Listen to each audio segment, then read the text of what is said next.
Today we're here to talk about how does one score their first international vacation for free? It's amazing how half of our nerds are cannot stop talking about diners. Mine was trip to Nepal. It was also 16 hours, train, bus, and we crossed the border walking. And that's also very useful tip. If you stay in a hostel, it's like $1,000. You meet new people. You go around, have a pint with everyone. Insane experience. I lost all the budget I had in Paris on the first day gambling on the streets. On the first day itself, I went gambling, and on the slot machine, I won $250. After that, I have never ever won on any table. And I called my dad and I told him, and my dad was like, "ये सब पैसा नहीं चाहिए हमको." So I thought, यार ये पैसा तो उड़ा के आना है. So I took my first helicopter ride from Vegas to Grand Canyon the same evening. If it makes you any happy, like in 1996, I was 2-year-old. Oh God, that was lethal.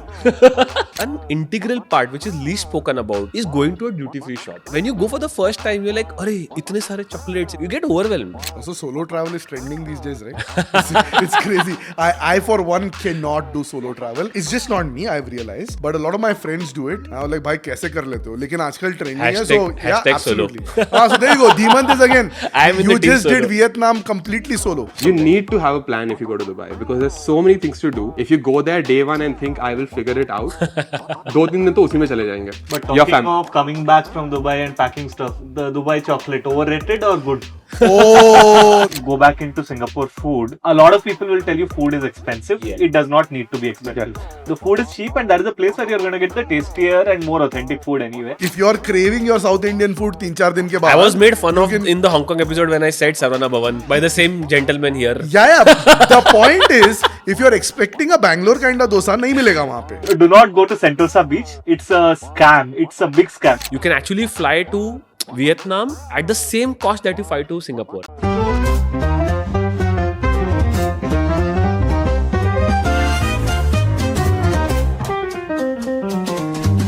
Lights flashing bright, we're on the go. Tune in now, there's so much to know. Earning bits, travel dreams we sow. All aboard the great Indian Points and Miles show. Zero to hero in the blink of an eye. Fly first class, no need to be shy.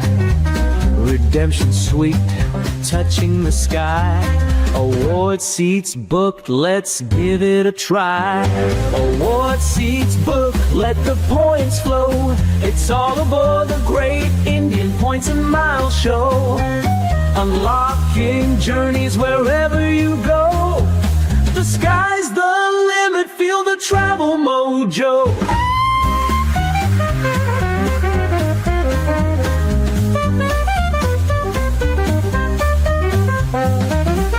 Hello and welcome to a brand new episode of the Great Indian Points and Miles Show.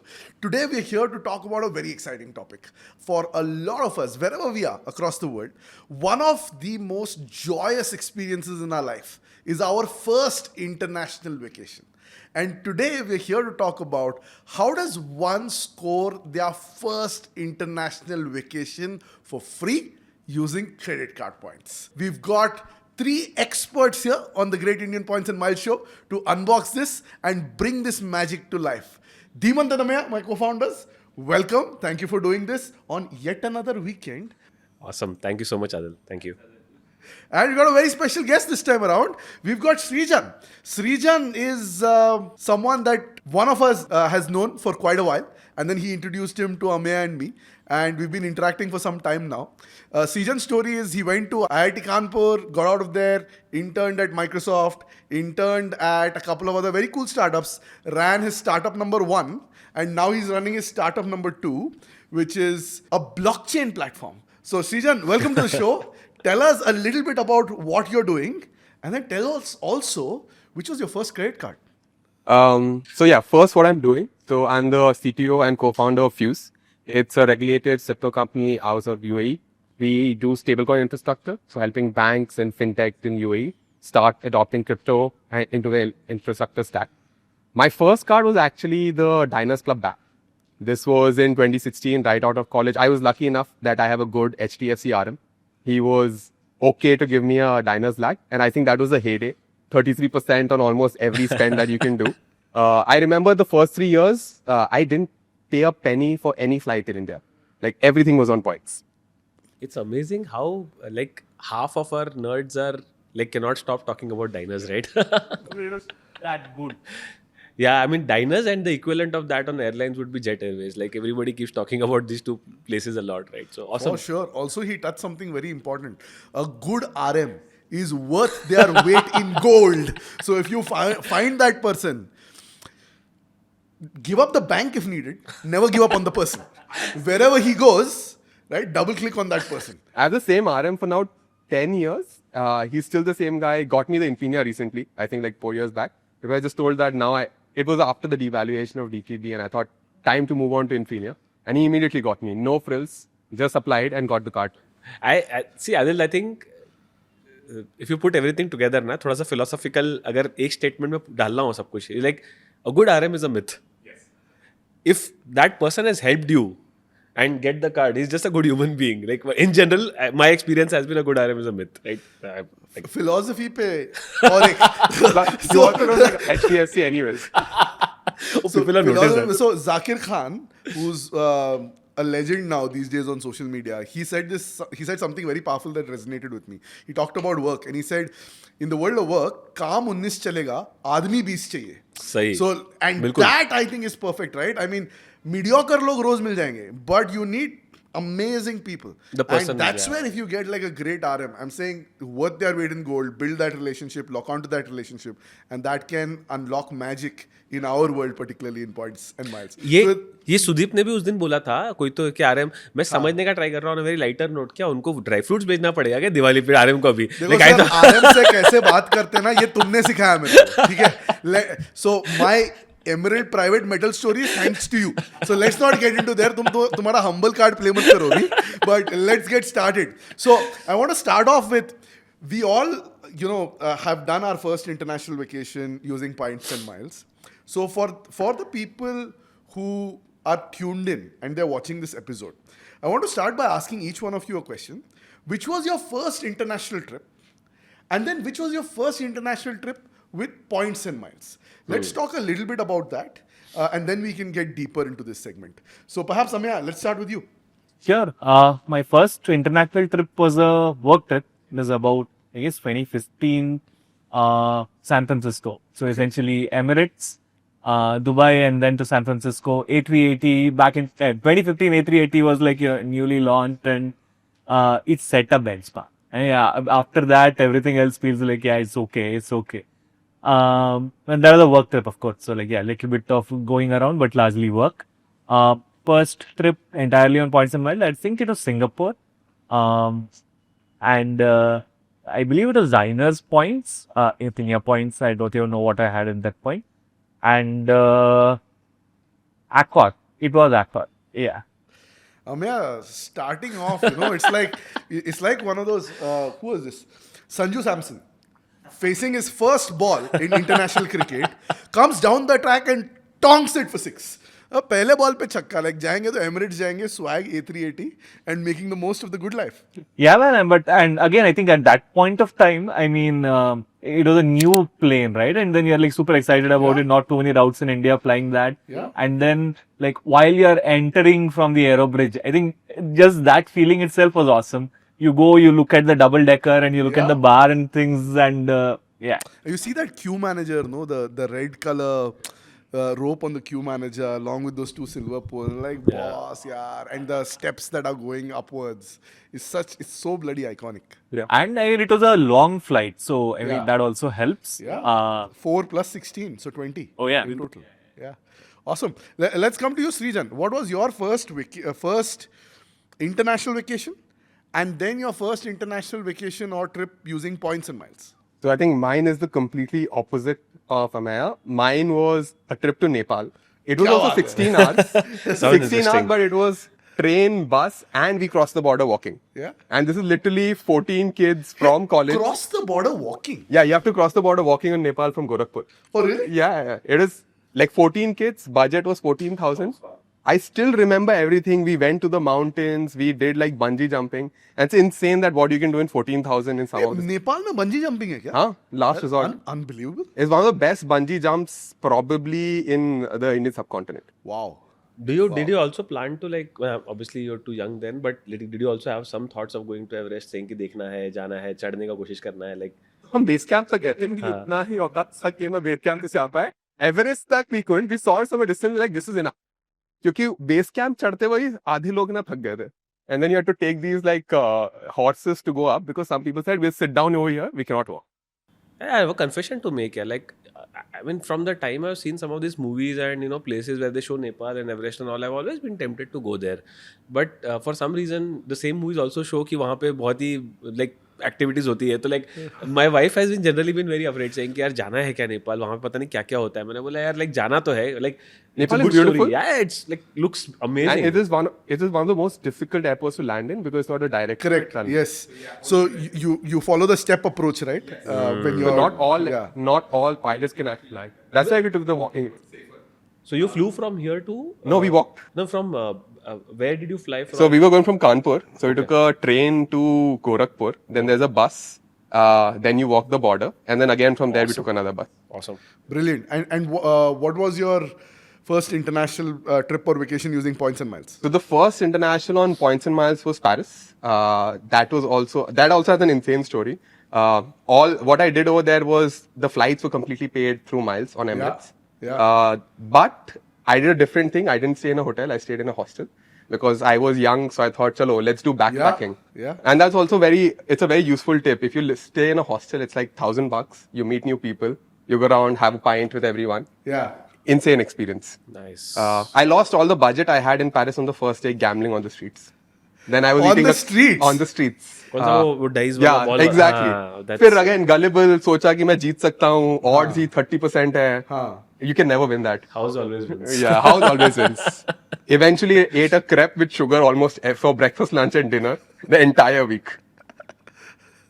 Damn.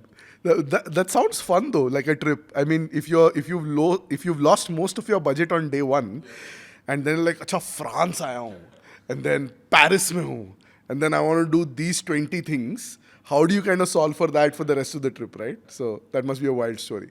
Cool. Let's come to you, Dhimant.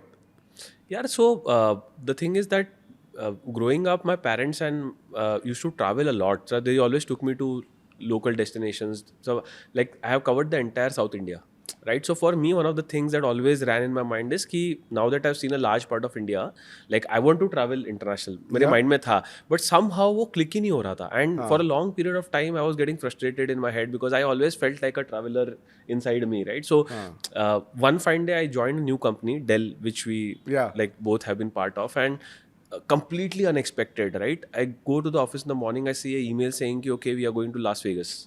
And I was shocked, like, is this even real? Because nobody even dreams of going to a first international trip as, like, I always thought it would be Singapore, honestly, or Dubai maybe. And it happened, and I didn't have a visa. I had an empty passport, no stamps. Chennai mein they put out my first interview for the visa, and I got my visa. And that was my first trip, no redemptions at all. Amazingly, what happened is that Dell has this policy where they would allow you to take a stopover in between, and they would allow you a 2-day, 3-day extra break to stay over. So I took a break at New York, right? And so I flew Emirates, both sides, economy, and I also went to New York in the same trip, right? So very fun story in Las Vegas is it was a conference, right? So you're not really working, right? So after 5 you would be typically free. So on the first day itself, I went gambling. And on the slot machine, I won $250. Wow. $250, right? After that, I have never ever won on any table. Yes, and I called my dad and I told him, and my dad was like, "ये सब पैसा नहीं चाहिए हमको." So I thought, यार ये पैसा तो उड़ा के आना है. So I took my first helicopter ride from Vegas to Grand Canyon the same evening, and got done with it. Right, so I didn't stop at Grand Canyon. I just took a trip and I came back. Grand Canyon, I went on another trip later. But this was my first international redemption. Not redemption, first trip. Yeah. The redemption wise, it was Dubai, where I redeemed 2 nights on Accor. But again, उस time पे I was not very Accor-ish heavy, so it just happened, right? So that was my first redemption trip as such. Fantastic. For me, my first international trip weirdly was Oman. The story is that My dad's sister lives there. And back when I was only 15 or perhaps 13, that is when my parents said, okay, why don't you go to Oman and have a good time and come? I'm like, yeah, why not? Yeah. So that's when I went. I was 13-year-old, discovered KFC, Pizza Hut, McDonald's. They were Wow. trending back in the Yeah. day. Life में कभी burger नहीं खाया था तभी. तो वहाँ जाके burger खाया तब समझ में आया ओ ऐसा भी होता है right and you discovered all kinds of crazy new food discovered a gem called Baskin Robbins and you know Baskin they really had 31 flavors back in the day. That's why Baskin 31 Robbins. They used to have these lovely pink color magic spoons that used to bend. Yeah, And they were a I very remember. cool thing. So I'm talking 1996. Yeah, I know it makes yeah, me feel yeah. very old right now, but that was the first international trip. I had no idea my father paid for the trip, how it was booked and all of that. But internationally, I mean, interestingly, Adil, two things. Oman, I think, is a very underrated destination. Like, it has got some amazing, less touristy, you know, good places, good flights. Like, it's actually a very good destination. The second thing I remember when you said Burger King and McDonald's, I remember उस time पे India में McDonald's हुआ करता था. And बाद में it was at the train station. Banh. railway station. correct. पहला- Vile Parle railway station पे नहीं था. नहीं नहीं पहला मैकडोनल्ड बैंड्रा में आया लिंकिंग रोड पे हाँ, maybe. और उधर पार्ले और 2 maybe. किलोमीटर की लंबी क्यू होती थी. Correct. And I have been one of those fools who stood in the queue because I had experienced this burger 3 years back and I was like, नहीं मेरे को तो खाना है.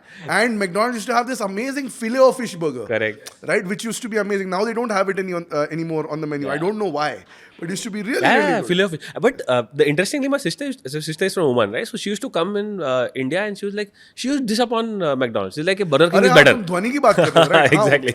yeah. So she would always tell me कि Burger King is better. बोले Burger King कौन सा आदमी है यार? हमको नहीं पता Burger King क्या है. हमको सिर्फ And I'm McDonald's sure पता the है. burger that she's referring to we can't talk about today. But anyway, Srijan, you were saying something. No, I was saying that the McDonald's, the first time I had it was Chhatrapati Shivaji. Whenever you used to go at the terminal, I wanted the Happy Meal and the burger. That was the first time I tasted McDonald's. Clearly The make out Happy the Meal, age right? difference also. There you go. If it makes you any happy, like in 1996, I was 2-year-old. Oh God. That was lethal. Like ऐसे you know what Tyson मारता था ऐसे and then a tooth fell out. Uppercut. The first one in Bangalore, incidentally, is not very far from here, about 200 meters down that way. It Oh, was yeah. in Forum. Yeah. My first one on points and miles, international, very similar to yours, was Europe, where we landed into Paris, and it was again on Diners, 2019, booked using Jet Airways on revenue, and very interestingly, I used SmartBuy to book Jet Airways economy on revenue. So we landed there. As soon as we landed in Paris, within 2 days, Jet Airways went bankrupt. So while coming back, I couldn't because Jet Airways didn't have a flight. And then I had to burn my SmartBuy points again to book an Air India return back. Eventually, never got the money back from Jet, but that's okay. I was a very happy, loyal platinum customer of Jet and have had many great experiences with them, so it's okay. But then also for my hotels, use SmartBuy completely to fund the entire stay. I think we did about 4 countries and we were there for 2 weeks. So thanks to SmartBuy and Diners, and will forever be grateful to the legendary 10x. More than the Diners loss used of to your offer. points, the loss of Jet Airways is a bigger concern in the But, story. like, okay, so I actually, when I was talking about my redemption, I was not talking about the SmartBuy platform as such. I was talking about miles redemption. Agar SmartBuy loge, to my first probably would have been Switzerland. That was when I booked hotels via the SmartBuy platform. Yeah. Right. So, but again, SmartBuy na for me was classical. I didn't count it as a redemption honestly. Like, but Because तभी तो 70-30 भी नहीं था ना धीमत. नहीं, it was 100%. 100-0. Yes. Yeah. Right, तो तब तो हाँ points पड़े. But Good on now you. that you talk about this, I think my first redemption was different. Well, not on a holiday, but the international trip that I was talking about, the SF one. I remember the Emirates points that I got from that. I actually burned that and I was able to get a one-way Bangalore to Bombay flight Oh. How? at that point of time. I do not know. Bangalore to Bombay on Emirates. I'll have to look up the emails, but no, on Air India.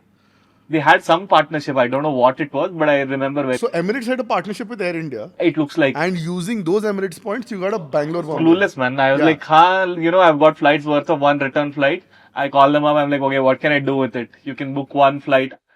It might be a different airline for all, I don't remember. I'll have to. But My Emirates days reminds me of something. I don't know if you guys also experience this, right? Like as a starter, when I used to travel my first 3-4 trips on Emirates, I used to typically wait for the Dubai leg to get over. Like for some reason, na, wo Dubai leg pe khana and everything was very average. Like once you start from Dubai, the real magic starts. Right? I don't know why it is or whether it's me, but I used to wait saying कि चलो सो जाते हैं. जैसे ही like we'll wake up and we'll wake up in a different airline, much stable, like a bigger airline, and like that's what like I remember at least. No, but first time going into Dubai airport for me was also overwhelming because you get off at the airport and you're like, okay, you've got to take this train to this other terminal. I'm like, what is this? Yes. See, also, I think what has happened is over the last 10 years, airport infra has gotten 100x better in India. Like, for example, I really feel Bangalore Airport T2 is one of the best in the world, truly. Hands as down of the today. best in the world. Right? It's really good and amazing. Now, if I look 15 years back, when we used to travel anywhere outside the country, getting to Dubai, I was like, yaar, ye kya hai? Like, I'm like a kid in a chocolate factory. How can an airport be so sexy? You're talking to a guy who's traveled in buses most of his life. मैं तो आनंद Rao circle पे काफी time spend किया हूँ because I've taken so many local buses back in the day. And I've spent a lot of time in buses. So when you come to an airport, you're like, boss, ye kya ho raha hai? And then when you go to Singapore airport, that's like another high altogether, right? Correct. You're like, boss, or fir Jewel aaya. And now you're seeing like Bombay first, did a great international airport. And now Bangalore is pulling out all its stops when it comes to T2. But it's also like I feel in the whole first trip, because you're talking about our first international trip, right? I think an integral part which is least spoken about is going to a duty-free shop. Like, when you go for the first time, you're like, "Arey, itne sare chocolates, itne sare other elements that you see," and you get overwhelmed, right? Obviously, like because you haven't been to an international airport before, and I think when I went to US airports are not that great, honestly, right? I went by Emirates, and again, Dubai airport was the one where I experienced my first duty free, and I went nuts. I was like, kya hai? Har corner pe alternate shop is a duty free shop, and there was an insane amount of merchandise. It's crazy. Right? And I think airports were the definition of luxury for a long sure. period of time, For sure. right? The experience of going into an airport, seeing so many different people. Like in India, if you go anywhere, you're like, all of us are Indians. But you go to a Dubai airport, you can see so many different nationalities.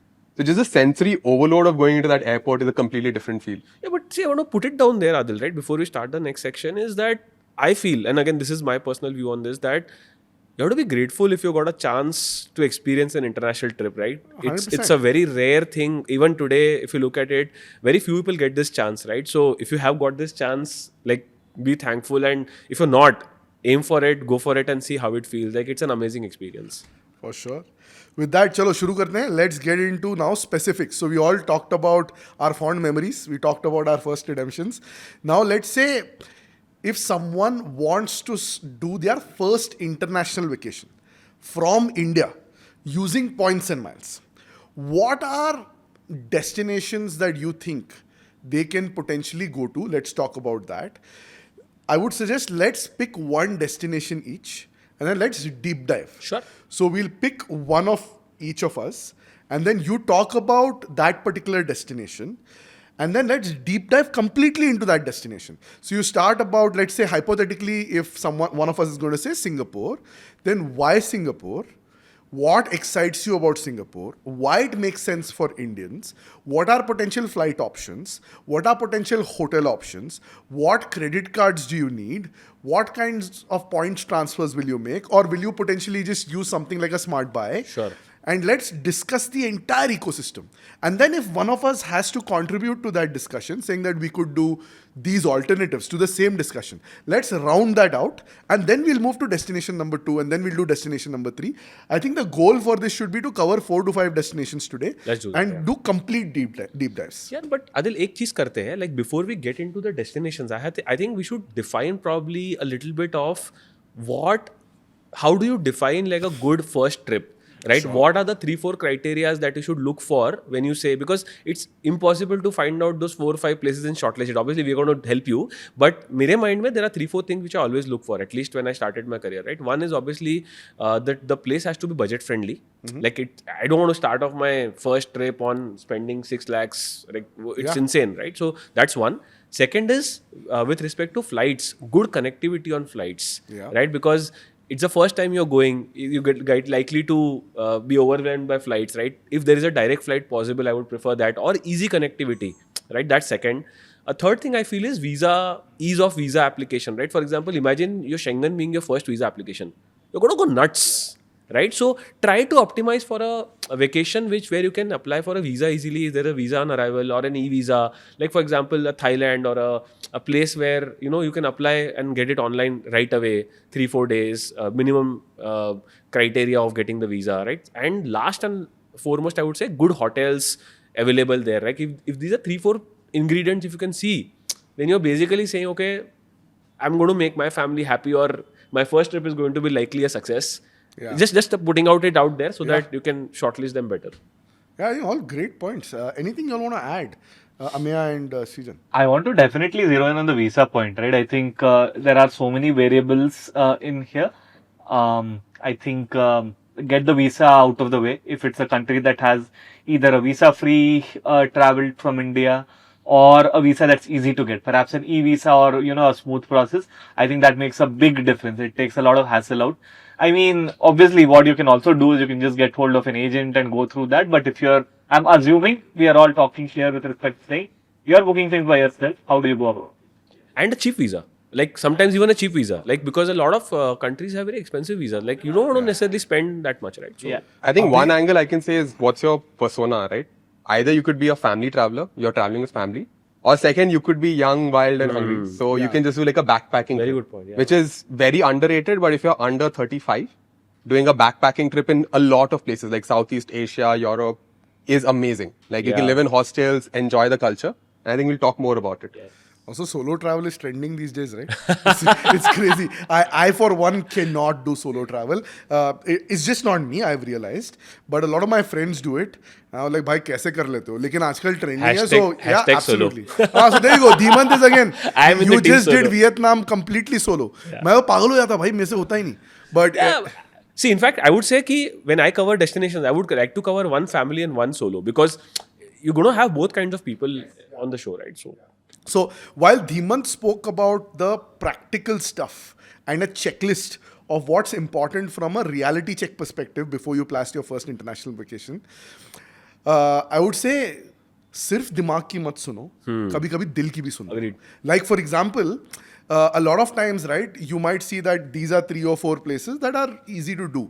But all of us, particularly when we are growing up, particularly there are things you have inside your heart, kabhi is din yahan jana hai. I would love to go here someday. And if that is there, I would say figure out a way to scratch that itch or satisfy that urge. It's very important. नहीं तो point is सोचते रह जाएंगे और वो कब होगा पता नहीं. So the path to getting there might be trickier, and it might not be the right path for you to get to your first destination itself, because we're talking about your first international vacation. But if you really feel that place is special to you, then I would say figure out a way to make that happen also. So kabhi I think oftentimes in life you are questioning whether I should listen to the brain or the heart. But I think we're all living on borrowed time. So figure out a way to listen to your heart as well. लेकिन Adil, I have a... Yes, go ahead. Sorry. So I was saying one interesting thing is visas beget visas and travel begets travel. Yeah. The first visa gives you the second visa. Yeah. So it's very interesting. Like do the first trip because the next time getting a Schengen will be easier. Exactly. Yeah. नहीं, but see, this is exactly what I'm trying to say, right? मेरे को लगता है कि sometimes, and it's surprising that it's coming from me because my first trip was US. Right now, my problem is कि if I go ahead and plan for a family trip, right? Imagine the barriers that are in front of me, saying कि okay, I don't know when I'll get an interview slot for the US. I don't know how many documents do I need for Schengen. There is a good probability that I'm nervous when the application is going on. For example, if my first trip is मेरा दिल बोल रहा है मुझे Italy जाना है, Italy का slot ढूंढ के दिखा लो आप. It's extremely difficult, right? Hence my point is, I want to make sure that the first travel has minimum barriers. I mean, that is where I was coming from. But I agree with you. It can happen where your first trip is Vegas and like it's a dream come true, right? So आपके साथ वैसा हुआ, like for example, what happened with my wife was, the only international trip she had done before we got married is Saudi Arabia. She had never been anywhere else before. And then what happened was, once we got married, I was working at LinkedIn then, just like you. And as soon as you join LinkedIn, a beautiful thing happens. They said, we are sending you to US for your induction. Like boss ये तो next level है, मेरे को पता भी नहीं था कि ऐसे होगा. That itself is a perk in itself if you've not gone to US, right? Correct. And then what happened was I was going and I was coming back, and once I came back within 3 months they said अच्छा you have to go again because ये training है. यार ये तो सही है. And then I had to ask my manager saying that can I take my wife along? We'll do a छोटू सा holiday and come back. She will land once all my work is over and I'll ensure कि कुछ effect नहीं होगा. हाँ ले जा उसमें. That's what he said. So then what I did was, wife didn't have a visa. I didn't have a visa before that. I just got my US visa 6 months back. Now, if you look at her travel history, she didn't have any visa, right? But simple था, DS 160 जाके भरा, तभी कुछ पता नहीं था कैसे भरना है, क्या करना है. But we figured it out. Yeah. And it happened. So I'm saying like very practical tips, like both you and Srijan have said, saying that I particularly like the philosophy of first visa gets you more visas. Yeah. I think it's very relatable, right? It's very much like your credit card. If you're not getting your first credit Civil score card wala. because you don't have a civil score, whichever bank you have an account with, they'll give you a free credit card. App में button दबा दो, free वाला आ जाएगा. Once you get that, use it for a few months and you'll get the other one. And the Right? same happens with immigration, right? So if you have enough stamps, the immigration officer is not going to ask. Yeah. Like they have trust कि ये आया है तो जाएगा. हाँ. But if you have the first stamp, they'll be like, oh, ये रह सकता है.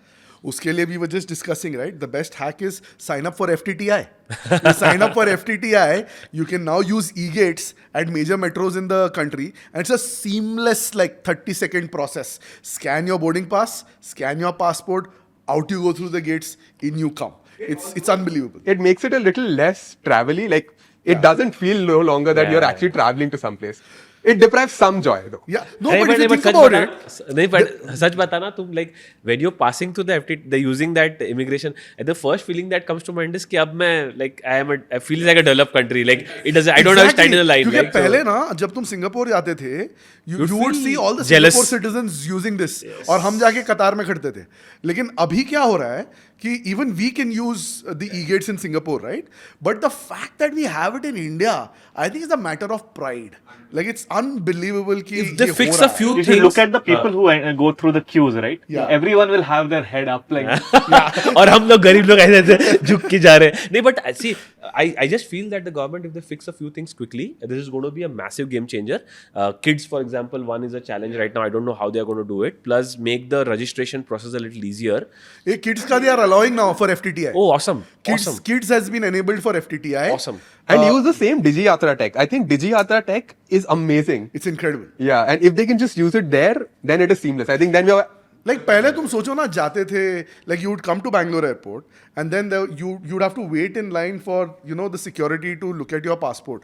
Now you're just going straight into the Digi Yatra. It scans your face. You don't need to show your ticket. You don't need to show your ID. Face scan, done. You go inside, dump your bag, and then again for security, you scan your face and you're done. It's like you think about what happened in the US. TSA pre-check also doesn't have this technology. Don't talk about Right? US. Have you been ever subjected to SSS? So in US, I have the story wherein I had to catch a flight to New York. I'm in Miami. The line, like there are probably 200 people in line. The flight is at 7:10. 6:45 तक मैं line में हूँ because I first go in just to drop my bag. There's a line, takes 1 hour. Then I stand in this line, takes 1 hour. By the time I reach the gate, takes 1 hour. And I'm like, I came 5 hours before for a domestic flight, and मेरे को लग रहा है ये छूट जाएगी. And सब लड़ने लग गए. Like almost everyone was flying with TSA. And we don't know why. That the pre-check line was completely empty, but they don't let you go. So I have a tip there. So for example, if you do US at least twice a year, right? This is a very cool hack. You have something called Global Entry as a program. Now this is a program by US Borders and Customs Organization where you got to go and you got to apply on their website for Global Entry. You got to pay $100 and you fill in a form. What happens is once you fill in that form, Passport Seva Kendra will send you an email to collect your biometrics. So you go submit your biometrics to them, and then what happens is they will send a cop to your residence to authenticate and verify who you are. Once that happens, for 8 to 10 months there's radio silence, nothing from them. Suddenly after 8 to 10 months, you get an email saying that you're conditionally approved for Global Entry. Nice. Once you get that email approval, the next time you land in US, you got to go to the immigration officer and say that I've been conditionally approved for global entry. Can we please finish my interview? He takes a 2-minute interview. He'll simply ask you, why are you here? What's your purpose? Why do you apply for global entry? So I come often, or I intend to come often if this is your first trip, whatever. He'll say, I'm giving you your KTN, which is your known traveler number, or this is your global entry ID. He'll make you write it down. Write that down. Once you have that, boss, it's a breeze. Like, for example, I'll tell This is the best guide to global entry that I have heard of, because I always thought it is like I never knew that it could be done. I thought there's like a lot of complications to it's do very simple. If people make it complicated. So I'll tell you how the process is. So for example, before global entry, I would land into an ORA, which is your Chicago airport or a New York airport or a San Francisco airport. 2 hours you got to stand in a queue to get through immigration. Yeah. Because there's so many people ahead of you, you can't do anything, right? Now what happens when I land? There's a separate line for global entry. You have to scan your face, you scan your boarding pass, and you scan your passport. Awesome. And you walk out like less than a minute, which is unbelievable. Iska diametrically other opposite is what I was going to talk about. Have you guys ever experienced SSS? Like, No. So what happens is, if you are a relatively new traveler, or it's random actually, right? If you're one of the security guys will write an SSS on your boarding pass, and if you do, you're basically going to have the highest level of search done on you. Oh, boss. So yeah, I've experienced that. The second time I went to US, What were you carrying, sir? nothing. It's random. Just joking. It's random, and like again, fully stripped. Like Yeah, they yeah. make you like go through, and that time you feel, ki, is it even worth it? Matlab, feels very awkward. You live like Shah Rukh for a few days. And हमारे पास तो कोई ego भी नहीं, हम कुछ बोल भी नहीं सकते, हाँ कर लो भाई, यो करना है. But it feels not that great, honestly. Like I've never The experienced other that. thing that happens with global entry is every time you're flying, right, you just enter your KTN and on your ticket, and that's good. The other thing it also helps is TSA. Global entry gets you free TSA pre-check. Yeah, And correct. once you apply for global entry, it's valid for 5 years. Okay, and you get free TSA pre-check also for 5 years. मतलब if you're taking local flights in the US, right, belt निकालने की जरूरत नहीं है security में, laptop bag से निकालने की जरूरत नहीं है सिक्योरिटी से, चार्जर्स निकालने की जरूरत नहीं, you don't need to remove all this. The other thing is when you go into security in US, there are 2 lanes. There is a TSA pre-check lane, which is a fast track lane, and there is a regular lane. So you are in the regular lane that you were talking about, and that is a painful lane because it's too long. Pre-check खाली होता है more often than not, and you go fast and you get out fast. So for $100, I feel if you go to US at least twice a year, this is the most underrated hack. Please try and get global entry. It'll take 8 to 10 months to get it. Once you get it, you'll be a very happy. It's No, awesome, yeah. one more thing that time was I was in the line and I wanted to go, saying that my flight shoot here. The thing with India is people will allow you to go. Yeah. In US, everyone's like, no, Yeah. miss your flight. Yeah. Because we are in front of you. I'm like, what is wrong with you? Nee, but you would have experienced probably the Etihad pre-check as well. I think that was my best experience of going to US, right? Etihad पे आपने pre-check कर लिया, and then you just walk out of the US airport. I think it was LA. Like that was another good experience. Like My I used hack to was choose- always land in Philly, because Philly doesn't have any queue. Yeah, correct. And then you take the train. It is worth it because same time lagega. Nee, but like there is one of the reasons why I moved from Emirates to Etihad was this. And Etihad was like amazing flights at that point of time, plus the Jet Airways partnership. So everything made it like a perfect breeze. All right, chalo, let's get into where the rubber hits the road. Let's talk about favorite destinations and your recommendations for someone who's planning their first international trip on Points and Miles. Srijan, let's start with you. If you were doing your first international trip today, or if someone were to do it today, what would be your recommendation? Where would you go? Why? Break it down for us. Okay. So I'm biased for Dubai, so I'm going to talk about Dubai. And I like Dubai because it covers the wide spectrum, right? On one end, it can be glitz and glamour. You're dining in like 5-star hotels, the best restaurants. On the other end, you can go to old Dubai, eat at like eat chai, Mallu cafe restaurants, eat tunde kebab. You have everything in Dubai. Also, if you want to just buy an iPhone, if you're one of those people, you can just justify the whole trip via Dubai. So on the one end, if you talk about how to fly to Dubai, I would recommend you can take a low-cost carrier now. Like I think wherever Indigo touches is the Indian boundary. You can take an Indigo flight to Dubai using Smart Boy points. Sorry, I'm not supposed to interrupt here. but someone has a very different opinion on Indigo, who's sitting right here. तो sir क्या आपकी विशेष टिप्पणी रहेगी इसके मैं ऊपर? कुछ टिप्पणी दे दूंगा. Like I like the concept of saying कि इंडिगो जहाँ जाता है बॉर्डर वहीं खत्म हो जाती है. Let's go with the flow. Sorry, Srijan, let's continue. So that's why Indigo is safe, right? You still feel at home. You're in a carrier which you've flown a lot. You can use Smart Buy via Infinia points or any credit card that you have. It could be a regalia. I kind of like that. On the terms of hotel, I think you guys can recommend on Accor. I'm a Marriott loyalist. There is one interesting thing about Dubai though. So on one end of the spectrum, JBR has amazing hostels, which you can spend like 1,000 rupees and stay there. So if you want to do like a really budget friendly. Can you talk about JBR क्या है? मतलब because a lot of people wouldn't know JBR. So different parts of Dubai have different feel. JBR, and I think one important part about Dubai is it has a European flavor. It has an Indian flavor. JBR is this beach facing area with a few of the best restaurants. You can walk around. There are beaches, so you can go there, do sunbathing. You can do kayaking, all kinds of different activities. There, it has a youthful vibe. So you have like a bunch of hostels. So if you want to go on the budget friendly side of things, I would say get a hostel there, go to Hostel World, do that. So you have a redemption on points. You have a cheap hostel. Then you can go to Dubai Mall, do all kinds of shopping. On the food front, if you want something local, go to Old Dubai. You will have all kinds of different cuisines. You can feel the India cuisine. You can even have cheap Asian, Japanese restaurants in Old Dubai. Srijan, the food part sounds really interesting, but let's go a little -1 here. If somebody wants to go to Dubai, I have 3 questions, right? One, how many days is right for Dubai? Like, how should he go about planning? And second question, should he cover Dubai, Abu Dhabi together, or should he just break it down and do Dubai separately? And the third is that for a family, right? What kind of budget should he look at when he's going to Dubai? Like, just like 2-3 questions that come in my mind. Yeah. So it would make sense to do Dubai and Abu Dhabi together. Overall, if you do like a week in Dubai plus Abu Dhabi, you can cover almost all the major tourist destinations. 3 days in Dubai, 3 days in Abu Dhabi is great. The good part about Dubai to Abu Dhabi is you can either take a bus to travel there or you can just take a cab if you want to do that. Dubai, in terms of the spectrum of things you can do, if you are a family, you can go to Atlantis, you can go to the gardens, the Magic Gardens. On Abu Dhabi side, you have Ferrari World if you really like that.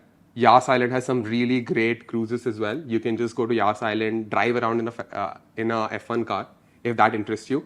There is Louvre now in Dubai, Abu Dhabi, and also the mosque in Abu Dhabi is beautiful. I would highly recommend if you go to UAE, go to the mosque. You said the Magic Garden. Do you mean the Miracle Garden? Yeah, Miracle Gardens. Yeah, I think that's an amazing place to go. By the way, one underrated this one, and we diss on Hilton a lot, but the Hilton at Yas Island supposedly gets you free entry into a bunch of these experiences. So, in case that is something you folks are in for, you can get a free ticket basically. Emirates also had this layover thing. I don't know if they're doing it anymore, but if you're actually having a connecting flight, you can just do Dubai for a day using the Emirates ticket. The boarding pass gives you access and discounts to a bunch of different venues and locations in Dubai. As a family, when we went to Dubai, right? Like at least I can connect a lot what he's saying, right? One thing which there's a lot to do for the family. So, like for example, Miracle Garden you spoke about. You spoke about the Yas Islands, right? I also recollect going to Global Village as a concept, right? I think 5 or 6 months in the year it's open or something of that sort, where you get to experience multiple cultures. So in general, Dubai for me has been that city where you can experience a lot of different cultures from different parts of the world, and you'll meet all kinds of people. So like awesome. You need to have a plan if you go to Dubai because there's so many things to do. If you go there day one and think I will figure it out, 2-3 दिन तो उसी में चले जाएंगे. So उसके अंदर let's break down a little bit. So interestingly, when we started, you spoke about old Dubai. So for example, what I understand is there is downtown Dubai. Yes. There is Bar Dubai, which is maybe old Dubai or Bar Dubai, Dira is the old Dubai area. Jumeirah. Yes. So talk about like the major districts or parts of Dubai. Yeah. What should one do there? What is unique and why? So that people get a flavor of what's possible. And let's throw in stuff like the desert safari also and talk about whether what is hyped, what is underhyped, what is overhyped and all of that, so that we give a very true sense of the art of what is possible in Dubai. I'll divide Dubai in the map if you see. From the topmost area is Old Dubai Dera. If anyone goes gold shopping, they're going to Old Dubai in Gold Souk. That is also an experience to be had even walking around because it's just an opulent display of gold everywhere and it's completely safe. That is also where the Dubai frame is. I think it is very overhyped. Dubai frame, I would not go. If you want to go to the top, you can. So in downtown Dubai, you have Burj Khalifa. Do not go to the top. You can actually see the view. Definitely do the fountain show. Do it multiple times if you want. You can also get food over there in Dubai Mall. If you think about Dubai Mall, people think that it is for shopping, but it also has some really good restaurants to eat at. And it covers the entire spectrum from cheap to expensive. And do not miss the macarons. And I think Aadil has something to say about the macarons. Ladure. That is the most amazing place. Okay, it's going to be expensive. Let's put it down there, right? But the desserts there are incredible. And for those of you who are in India, particularly in Bombay, this is now in Geo World, so you can go try this out. But if you're in Dubai and you get a chance to experience ladure, for those of us who enjoy a good avocado toast, this is perhaps the best in the world. I have eaten avocado. I've been fortunate to eat avocado toast pretty much across the world. Nothing comes close to this. I'll tell you why. Dubai is the only country in the world which will serve an avocado toast with massive jumbo-sized shrimp dynamite or prawn dynamite on an avocado toast is unbelievable. The hot chocolate there is quite signature and marquee. And then the macarons, like you said, supremely good. If you're coming back, I would say just pack a box and get home as well. I've done that multiple times. It is amazing. But talking of coming back from Dubai and packing stuff, the Dubai chocolate, overrated or good? Oh, the fix one. You got to buy the brand called FIX. That one is legendary. It actually has that kunafa filling inside. And outside, it's great milk chocolate. Now they have different flavors. There's one called Big Daddy now, Okay. which they also do cotton candy filling and the kunafa filling. I really like the Big Daddy ones. And Right. you can just get in 10 minutes delivery. So I just ordered whenever I want. I'm going back to Ameya's question, right? The problem is if you've beaten the concept to death now, right? I mean, India, every random startup is starting one kunafa chocolate, Dubai But kunafa sir, chocolate. that flavor profile is not there. That's what I'm also in saying. India. I'm saying it's Yeah. beaten to death the concept. Yeah, Khana hai yeah, to wala original khao warna phir- लेकिन वो वाला ना the problem is accessibility. वो fix वाला airport पे भी नहीं मिलेगा. Dubai airport is massive, right? I have gone and scanned every Fix is not there. particular shop. There are a lot of Me Toos. When you have it, you're like, yeah, what's the big fuss about this? And then you get disappointed. Yeah. But if you have the original fix, trust me, you will say, boss, this is a revelation. Yeah. It's just like This is macarons really good. from Lauderdale is different from any other macarons that you have But over Srijan, here. I'll tell you one thing you spoke about. I like that concept. You said ki Burj Khalifa is the view. Yes. I want to add on to that. I've been to Dubai multiple times as well. And I think one thing I always recommend people is don't go on the top of Burj Khalifa. Save that money. It's expensive 100%. is hell. And I'll tell you there is a hack. So this is my personal hack. I've always done it. And I always told it to somebody who comes to me. If you want to go somewhere on the top, go to a mall called Nakheel Mall. There is a view of Atlantis. And I sat there for 4 hours and I did the entire time-lapse video. I'll send it to some of you guys, right? It's amazing. The way the golden glow goes from day to night. The view is magical. It's cheaper than Burj Khalifa. It's less crowded than Burj Khalifa. Burj Khalifa, for me, in my head, at the top is similar to trying to see Mona Lisa. Everybody trying to just click Yeah. selfies. It's a nightmare. Save that money. I'll also add one more underrated thing for Burj Khalifa. Try to get a window seat on the plane. Man, the view from the plane is the takeoff during at night time, even better. Well, I'm an aisle guy in general, but yeah, so No, this is actually worth it. Yes, but no, I specifically remember, and I mean, it's huge, and at night with all the lighting, everything is yellow lit in Dubai. yeah, it is insane. This reminds me of something very interesting. I've been fascinated this, and 2-3 बार मैंने try भी किया है. If any guys have recommendations, please let me know. I want to experience being in the air when fireworks are happening in a major city. Have you guys tried it? I tried booking New Year pe Dubai and Well, I had being a on a flight. variation of this. I was there in the plane, and the fire alarm went off. Definitely different fireworks. But genuinely, has anybody experienced this? Being on a I have never. special And time? my philosophy of travel is slightly different. New Year's, busy times like मत जाओ. Diwali vacation Yeah. are like don't travel because everything is twice as expensive. Correct. And you don't get service because everything is super busy and crowded.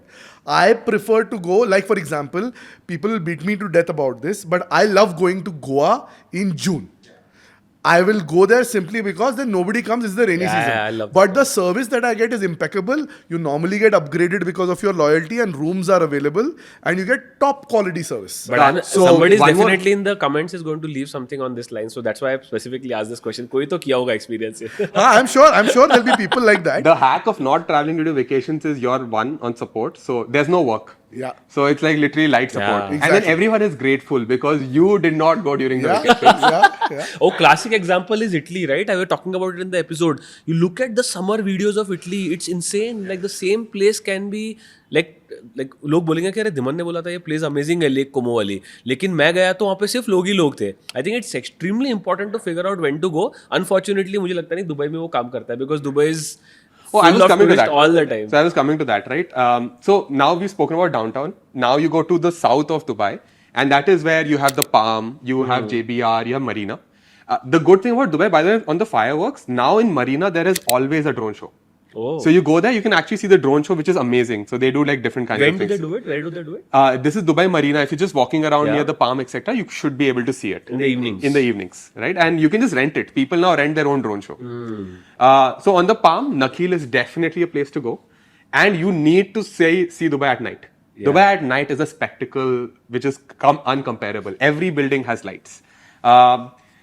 In the Palm, you can either go to Atlantis, which is the water park, or you can go to any of the beaches and chill. Near Atlantis, you have like a bunch of really good restaurants. I would recommend going to a Lebanese restaurant. If you're in Dubai and you don't go to Lebanese restaurant, you're missing out. yeah. Al Baruti is really good. You can have the hummus, the Mahamara, like spectacular. On Mahamara, Kormangla has Mafe Kitchen, which is also really good. Yeah. Yeah. Let's talk about the mandi a little bit as well, no? Which one? Mandi biryani. Oh, yeah, Which biryani. is the rice Yes. that comes with typically lamb. Yes. It is so good. Yes. Dubai does biryani really well. And you can get from like local biryani to like special biryanis all across. If you have the money to spend in Dubai and you're near Nakheel, Trescent is there. Oh, Right? But Crescent is going to set you back by quite a Yeah. foot. But like if you enjoy gastronomy Yes. and modern art when Yeah. it comes to food, Yeah. and you like your food to look pretty and not just tasty, Yes. Crescent is right up मैं your मैं alley. थोड़ा सा again party ऊपर बनने वाला हूँ like because ये first international trip की बात करें तो मुझे एक क्वेश्चन ये भी जानना है how do you go from these places in Dubai like what is the best way to travel locally is it taxi is it metro like how do you travel So if you have the money and you're short on time, it is a taxi. If you want to just like you have time enough, then the metro. no but how expensive are the taxis like is it like Metro Japanese is very affordable in my opinion and very practical. So मेरे हिसाब से तो metro करो हर जगह. Connectivity fantastic है. It pretty much connects everywhere. It's very simple and very easy to use. Yeah. Nothing complicated about it. I- But I'll tell you what. First time if you've been It's there, I think 5 or 10 dirhams which you can go from one side. It's only that metro will take you an hour, cab will take you 20 minutes. That's why I said time is the important thing. Also, one more fun stuff about cabs. If you are a sucker for cars and you Oh, enjoy yeah. good They are cars, the best possible you cabs. land in Dubai. सामान ज़्यादा है आपके साथ, family है, समझो 6-7 bags है आपके साथ. If you are doing that kind of a family trip, right? Then ideally just take a Uber X. Okay. Here's the best part. I have landed in Dubai. I have requested for an Uber X. I get a massive GMC. It's a 8-seater vehicle. इतनी बड़ी. बोला भाई ये मेरी गाड़ी है क्या है? हाँ यार, लेकिन ये Uber X ही है. नहीं, मैंने नहीं, black book नहीं, कर but दिया. but क्या a lot करूं? of people don't know this and again sorry Srijan would know this in and out is that Uber is very expensive in Dubai So you have to go with Kareem use because Kareem, you can yeah. use Uber X. There are multiple हाँ, but options out there. मेरे को पता नहीं था मैं तो this is my habit I go I open my Uber everywhere and I start देखो I sir, bought अपन तो 2x देसी आदमी. difference between Kareem and Uber in Sir, अपन तो देसी आदमी है. We will open both the apps. We will check whichever is cheaper.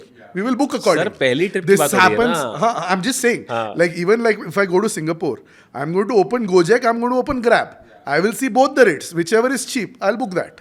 Yeah, but as a tourist, very interestingly, the reason I asked this question is the way I optimized for it, right? I think 3-4 times I've been there. I stayed at only one location. And that location for me became a great thing Yes. because अब मुझे पता है कि यहाँ से metro यहाँ जाती है. So I have recommended this to many people. Like I stayed near the Mall of Emirates. I found it as a fantastic location. बहुत सारी hotels है.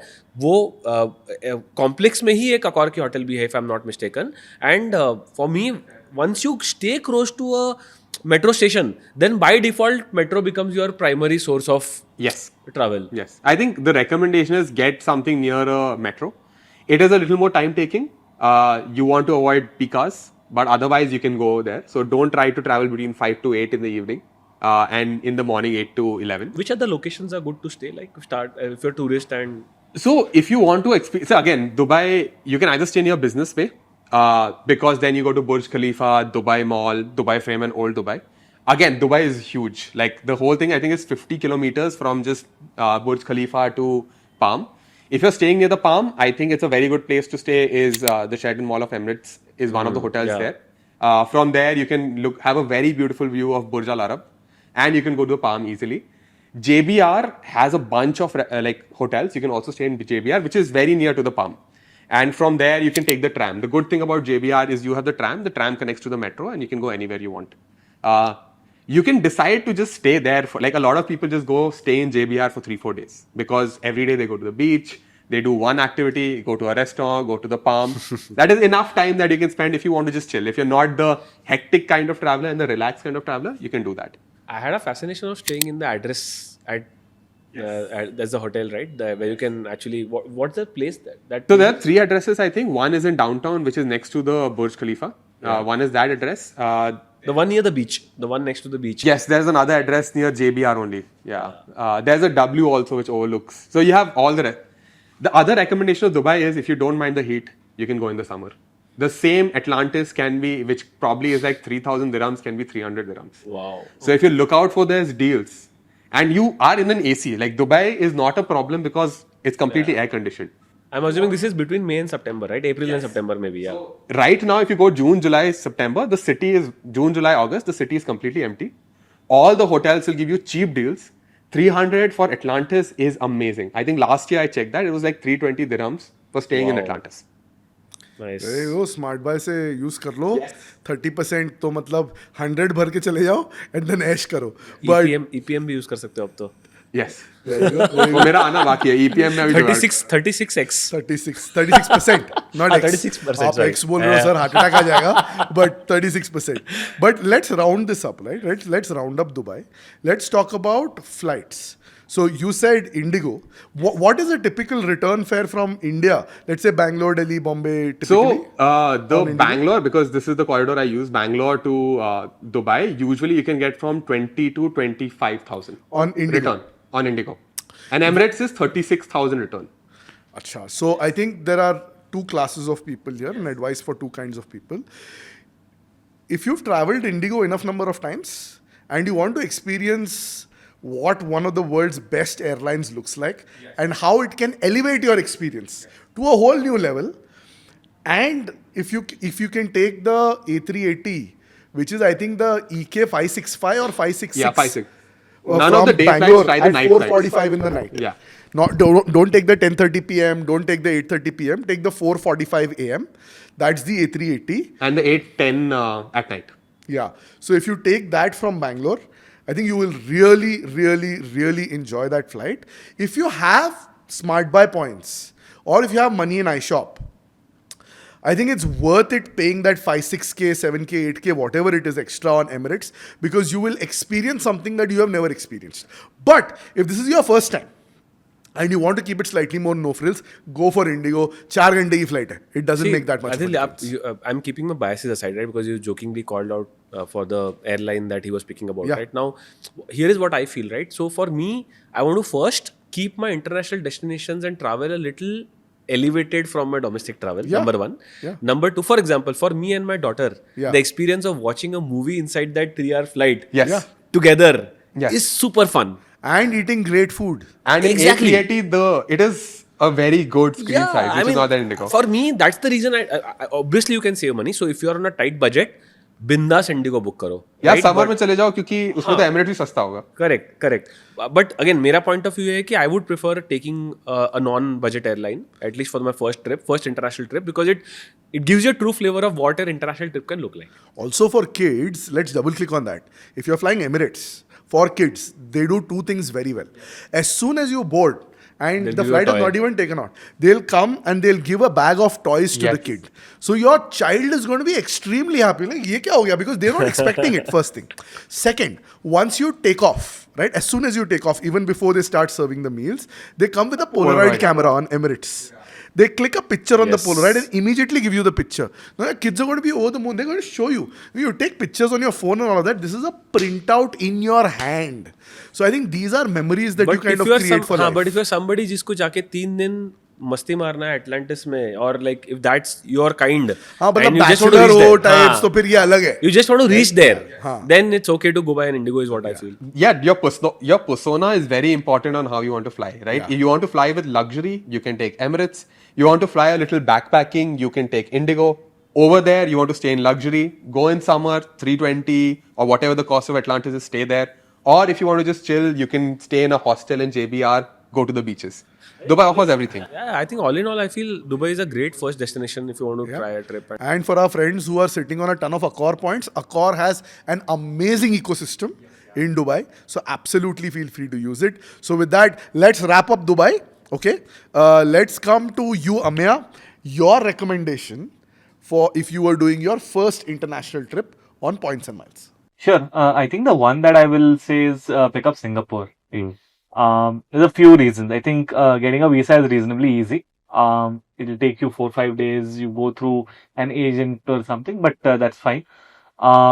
It's got great connectivity from most of the major cities. So you can fly out from Bangalore. We obviously have Singapore Airlines. You also have the Air India direct flight, which I think is a super underrated one. 12,000 points, Air India points, which are reasonably well accessible. One way. Man. One way. Yeah. What are the taxes like, Ameya? Bangalore is a little higher. I do not remember exactly. I think it's 2,500. 3,000. Yeah, 2,500. That's still amazing, right? 12,000 AI points plus 2,000 bucks. That's very good. No, it's a good deal. It's amongst the better Air India value for money deals. Yeah. Not all of them are, but this one is. Or you can always experience Singapore Airlines itself. Yeah. They've got a great flight too.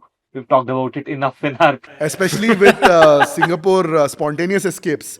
If you're able to get an economy fare, that is just Forget incredible. Singapore, the spontaneous escape. You had in that anniversary promo that was there. It was even deadly. It was 40% of your base cost, which is I think 12,000.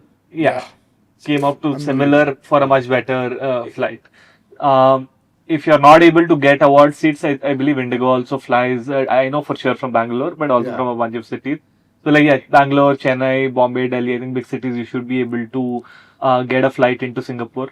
I don't know if that used to be a very nice Vistara from Pune at some point of time. I don't know if Air India is still flying that route, but it used to be one of the cheaper Vistara redemptions back. यार these days now what is happening every time somebody says Vistara, like ऐसे कुछ तो Yes. दर्द होता है कहीं तो एक कोने में दिल के, like देखो क्या ये किधर जेट गया है? एयरवेज विस्तारा ये सब दिल से जुड़ी हैं. ये अब यादें हैं. Vistara बस. is like it hurts, man. Like Yes. These are all the hurts. feelings. Yeah.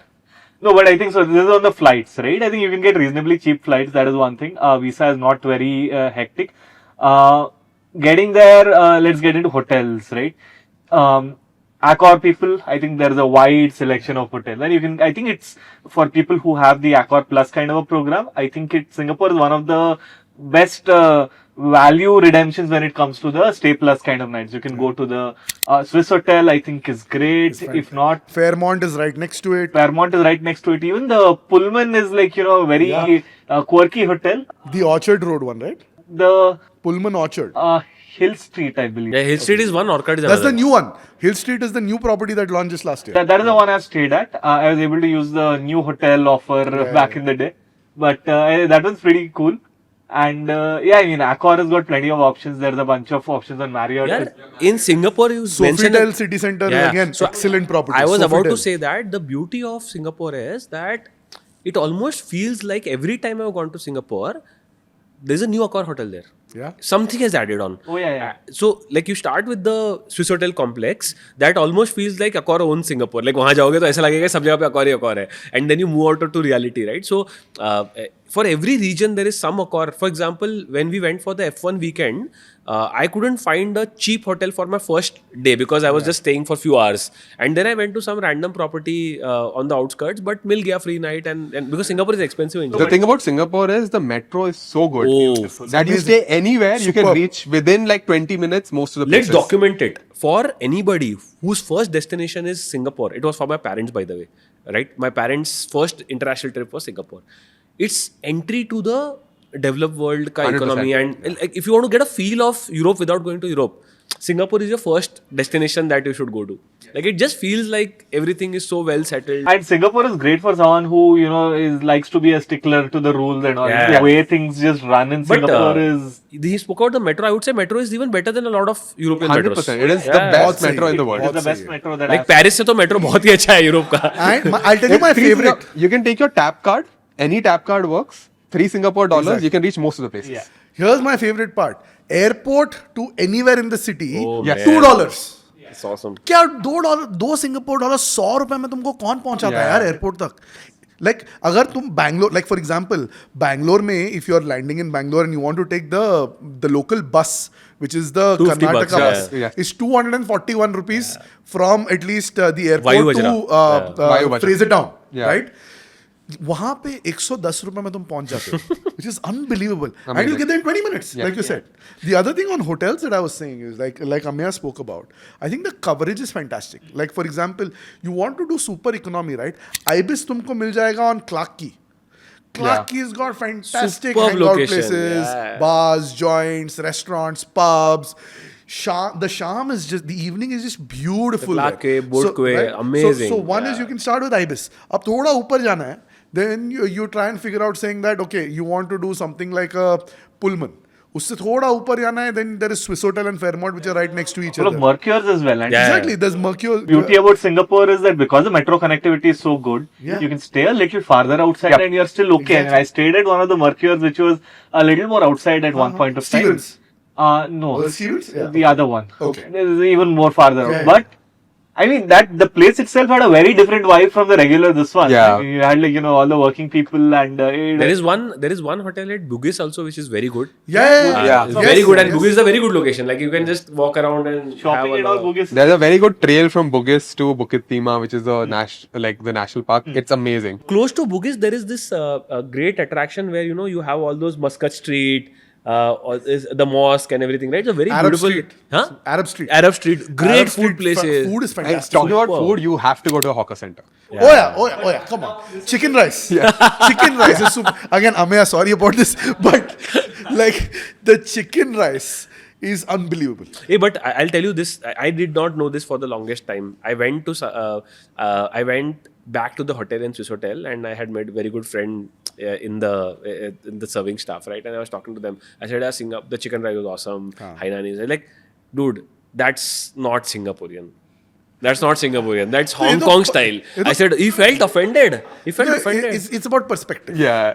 Right? हम तो हम देसी लोग Indian tourist हैं. Chinese खाते हैं, है ना? देसी चाइनीज. अब तुम चाइना जाके बोलोगे मंचूरियन दो तो कहाँ से देगा वो? Right? It's not possible. But the other thing I'll say, speaking about food, there's if you enjoy a good fried rice, I can tell you at least the best fried rice in the world. I feel I've had in Singapore. There's a lovely restaurant called Din Tai Fung. In the Yeah, Din Tai Fung. And in Din Tai Fung, oh, the fried rice, my God, unbelievable. And you need to have a xiaolong bao in Din Tai. Oh yeah, for sure. The xiaolong bao, it's like for our listeners, I'll just dumb it down. Is these dumplings that have soup in them, and when you kind of have them, don't have it as soon as he brings it, otherwise you'll burn your tongue. But when you have them, there's this burst of this liquidy soup in your mouth, and it's just incredible. If you have, if Singapore is the first destination, I haven't been, there's another food recommendation I have. A lot of people haven't tried it. Even people who have been to Singapore is something called Heytea, right? It's a Chinese brand, Heytea. They have a concept called cheese teas. Cheese tea. Cheese teas. So if you haven't tried it, so what they do is they will have a healthy tea. Healthy tea could be like a green tea or whatever. On the top, they will have they call it foam. Right, a foam layer of cheese which is salted. It's basically similar to a salted cream coffee in Vietnam, right? It's a layer of cream which is salty. It's one of the most popular brands in China. Do give it a shot. It is in the Marina Mall, the closest that I found. Superb. I have one last recommendation, Haidi Lao. Which one? Haidi Lao. Haidi Lao is a hot pot place. But the thing about Haidi Lao is you get a hot pot wherein you can get vegetarian dishes or you can get fish and you cook it in the sauce there. it's also famous because the service is exceptional. You go there, they do manicures for you or pedicures. Like people will be there in the day. Women will be getting manicures, and I think Hai Di Lao is one must experience if you go to Singapore for sure. The other thing is dim sums in Singapore, right?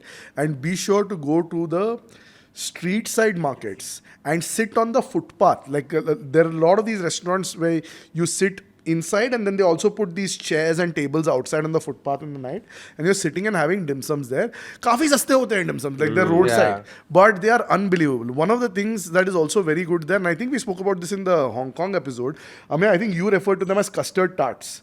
So यहाँ पे in Singapore you have these custard bows.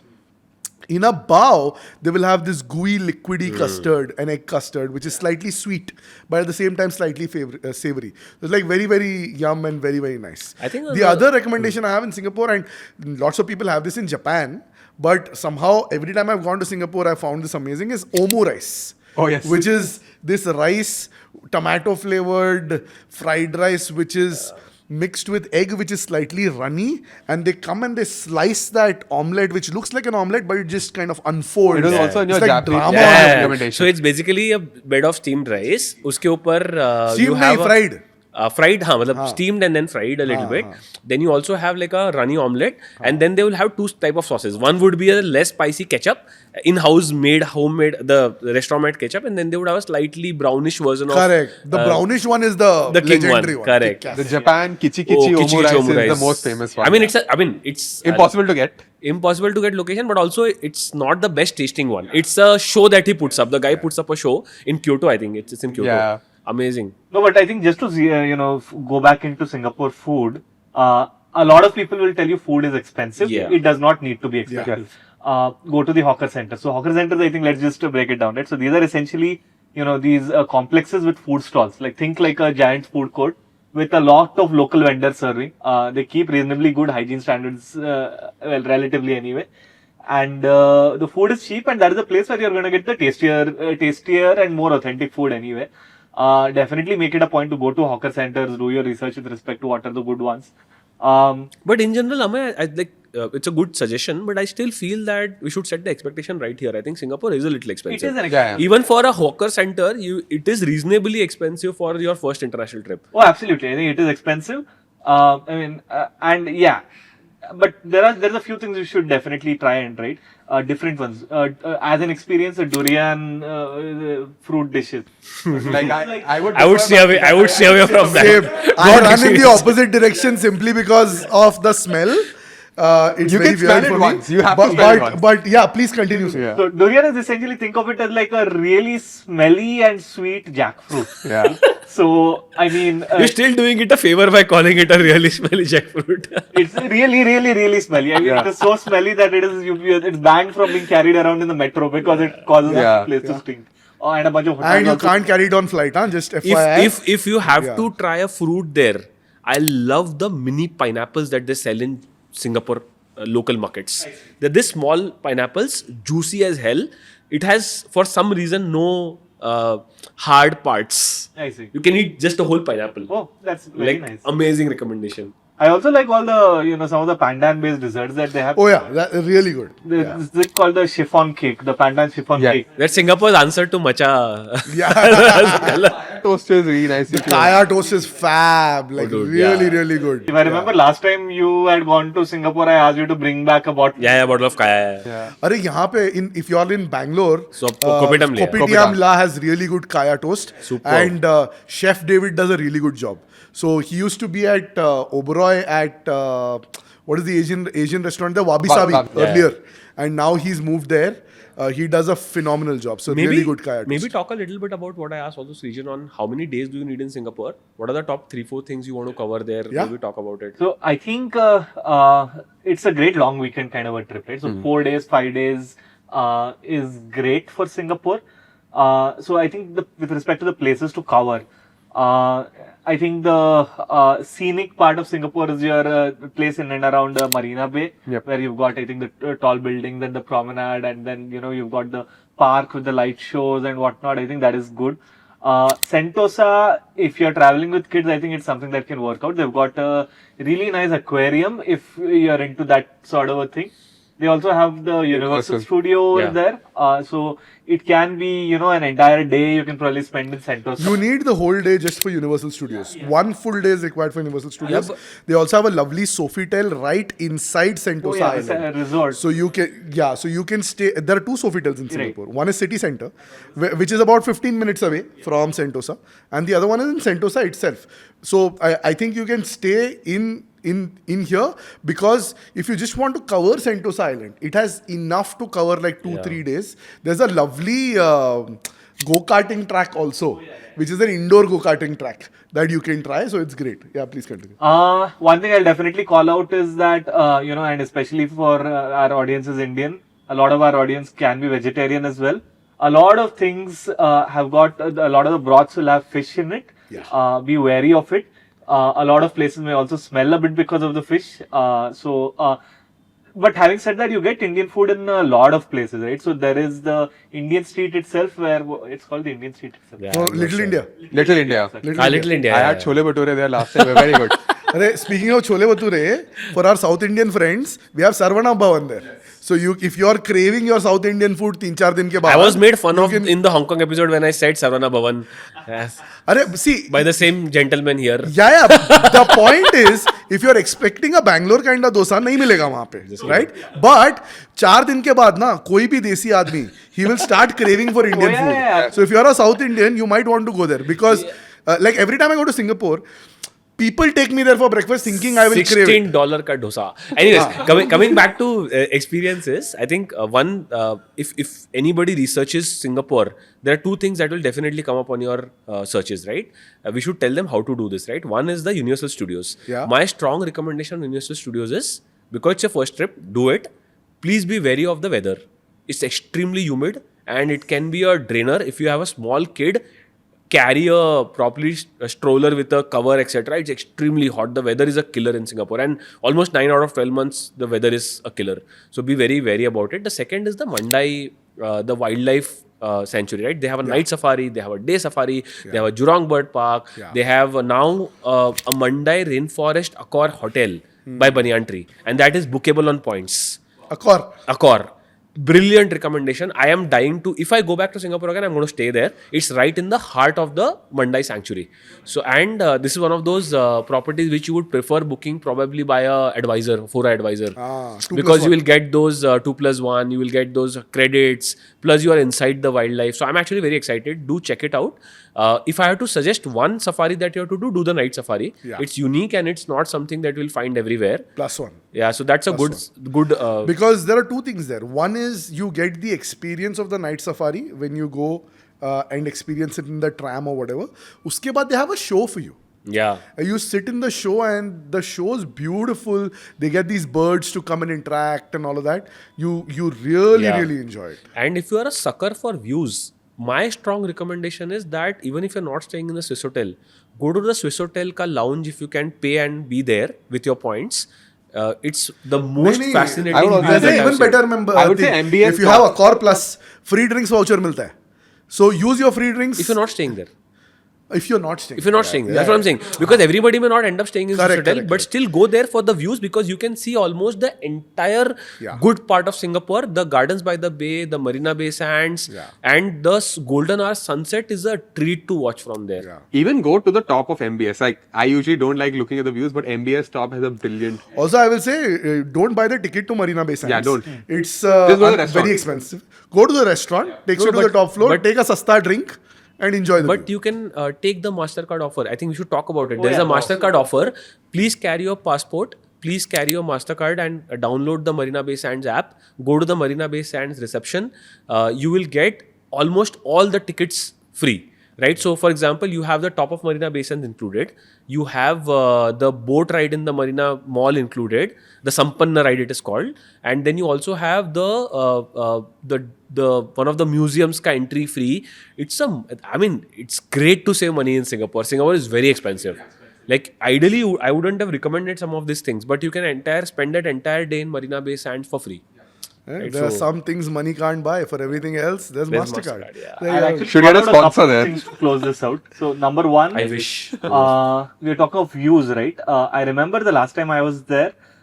There is this microbrewery on the top of one of these buildings with beautiful views. So Is this I sushi? don't remember. No, it's right opposite Swiss Hotel if I'm not It mistaken. is right opposite. Yes, the yes, hotel. I yes, do you're not right. remember the name right now. I will add it into the description Yeah. notes. Alcohol is very expensive in Singapore in general. Just I think be wary of that. The second thing is what to avoid. Do not go to Sentosa beach. It's a scam. It's a big scam. You know, we are used to beaches in India being, nice and, this one is an artificial beach, number one. There's like little bit of sand over there. It's like it's a joke. So, Yeah. and the paths to get there, you need to walk a bit or take a buggy and stuff in that hot, humid weather, and you land up over there and you're like, what is this? Yeah, no, in general, for my biggest reason of not going to Singapore when I feel like going to Singapore is the weather. Like, Yeah. it generally be very careful. Like, I've had the privilege of staying in Marina Bay Sands, right, and experiencing the infinity, the first of its kind infinity pool. Yeah. जब start हुआ था, hype था 12 में, I think, if I'm not mistaken, 12-13 में start हुआ था. And like, once you move out of there, I was there in April. You move out of the hotel and you're dead, man. Like, and we had my daughter's first international trip. She was 9 months. We regretted like anything. Like, be very careful of the weather. Very And humid. you need That's why. and you need an umbrella most of the time because it is going to rain randomly. But it's also one of the most stroller-friendly nations I've ever seen in Also my life. very safe. 100%. Yeah. Very Great safe. stuff. That's the same with Dubai also. Dubai, Singapore, you can leave anything, go, come back, it'll still be there. They're extremely safe cities. Awesome. So let's round this off. So what we are saying is for hotels, there's pretty much something for everyone. Like if you're an Accor person, you at the base of the pyramid, there's stuff like Ibis. As you climb, there's Mercure. Then there is Swiss Hotel and Fairmont. Sofitel at the similar level. And if you really want to live it up king size, there's the Raffles, which is bang opposite the Swiss Hotel and the Fairmont as well. Or you can So go to there's like a bit of a touch like our for friend everyone. went and had a Singapore sling in Raffles just by paying 3,000 or whatever bucks. There you go. So it's a function of whatever you want to do, right? But Adil, just one last thing I want to cover because a lot of people keep asking us this question कि यार आपने Bonvoy का कोई property recommend ही नहीं किया. Like, does anybody have a Bonvoy recommendation in I stayed Singapore? in the trade center. There's a W there. This was actually, I did Taylor Swift last year. Oh, So nice. I got a very good redemption because the hotel was going for like $1,500, but I booked in advance. So I probably paid like 100K points for 3 nights there. And it is just like you can just go to National Stadium very easily. It was a very good redemption. An underrated hack here can be the Marriott Vacation Club. So Marriott Vacation Club, they give you 4 nights in Singapore for something like $250 or something like that, which is kick-ass. Got it. You don't have to burn Bonvoy points for this. You'll have to buy it from Marriott Vacation I'm a Club. Bonvoy loyalist. Like Yeah. I don't do Accor, I just do Bonvoy. Yeah, I mean, like Yeah. different. तो Dubai में भी top 2 बता दो ना. What is the top 2 Dubai? Top 2 in Dubai. So like depends on. So I think Dubai has so many Marriott properties. You can go there. 2 Centuries, which if you want to go to extreme end, one is in downtown. I would recommend the Palm. Again, you can get the Palm. I don't know what the points is right now, but during the summer you can get a very good view of the entire thing. That is directly connected to Nakheel, so you can just go down, go to Nakheel. View of the Palm is there. If you want to go a little budget, near the Sheratons are really good. Mall of Emirates has a Sheraton. Yeah, Mall of Emirates, yeah. Very good property, good connectivity Next with to the the metro station. Yes, next to the metro station. Actually, Mall of Emirates also has a Fairfield. I think, Yeah, it has a fair if you want the Accor property. So these are, I think, depending on the location, these are my 3 favorite properties. Fairfield is also Marriott. Fairfield is Marriott. Oh, sorry, Fairfield Fairfield is is Marriott. Marriott, yeah. Awesome. Fairfield is Marriott? Yeah, of course it's Marriott. Yeah. So, all right. Let's close it out with flights. Like my recommended approach for Singapore, if you're going to Singapore, yeah, take Singapore Airlines. Yes. इससे अच्छा नहीं no है यार. हाँ, तो just take Singapore Airlines. Very, very good. If you're particularly flying from Bombay or Delhi, if you're flying solo, अकेले अगर जा रहे हो, यार, try the first class. It is very good. It is very underrated. Also, just 58,500 points. 58,500 points. You will never experience luxury like this. It's something else. So try that. I did this Now- with the Magnus before the Burgundy came in, and Yeah. back then it was a 5:4. Yeah. I used all the points to buy the Singapore SQ flights, and then took it. It was My wife's Absolutely first business class. Considering आप Singapore जा रहे हो, SQ even logically makes sense because it's a direct flight. So Yeah. Or the other thing is, if you're traveling with a family up to 4 people, very easy to get availability for 4 people to Singapore from all cities. Particularly, I would say the probability really increases, let's say 2x or 3x if you're going from Bombay or Delhi because they have A380s. From Bangalore, you will have the A350. And then if you're going from Hyderabad or Ahmedabad, you will have the regional product, which is either an A350 or a 787. So it's a but combination one of these observation, recent observation I have seen is that spontaneous escapes has stopped coming to Bombay and Delhi, which also is an indicator that maybe the demand levels have gone up, and hence probably it's still easier to get it from Bangalore even though the seats are lesser, because spontaneous escapes for me is the reason why they fill up seats, right? So maybe there is also a probability that they're filling up. So if you want to fly like business, 43,000 points, it's there, normal fare, one way. I think that's again a great redemption if you want to do your first business with family. On spontaneous escapes, it comes down to 30,000, which is very, very sweet. Crazy. For economy, if you want to do it, I think it's 20,000, right? 20,000 normally, but then I think Normally, with this recent yeah. offer that was there, it came down all the way to It can 12K. really come down. I did in So- 26,000. Nice. There you go. So, I think like if you want to do it on miles, Singapore Airlines is the recommendation. Ameya highlighted a very, very sweet deal on Air India. If you're sitting on some Air India points, 12,000 plus 2,500, 3,000 rupees taxes with 12,000 points. That's great. Otherwise, just book on revenue, and earn some miles and use Smart Buy or iShop or something like that. That's great as well. So we'll round off Singapore. Any final tips on Singapore? Use the Chris Shop and Pelago and all of these integrations. So talk Talk a little bit about that, Ameya. I think we've talked about it enough in our Singapore Airlines episode. I'll just be repeating myself. I'll just add a link in the description. All right, with that, let's round this up. Dhimant, we'll come to you. What would be your recommendation if you were doing a first international trip from India? Yeah, so one of the things which I always think of is like, is there enough to do in the destination, right? So for me, I think because Singapore and Dubai we already spoken about, one of the destination I can speak about is Vietnam.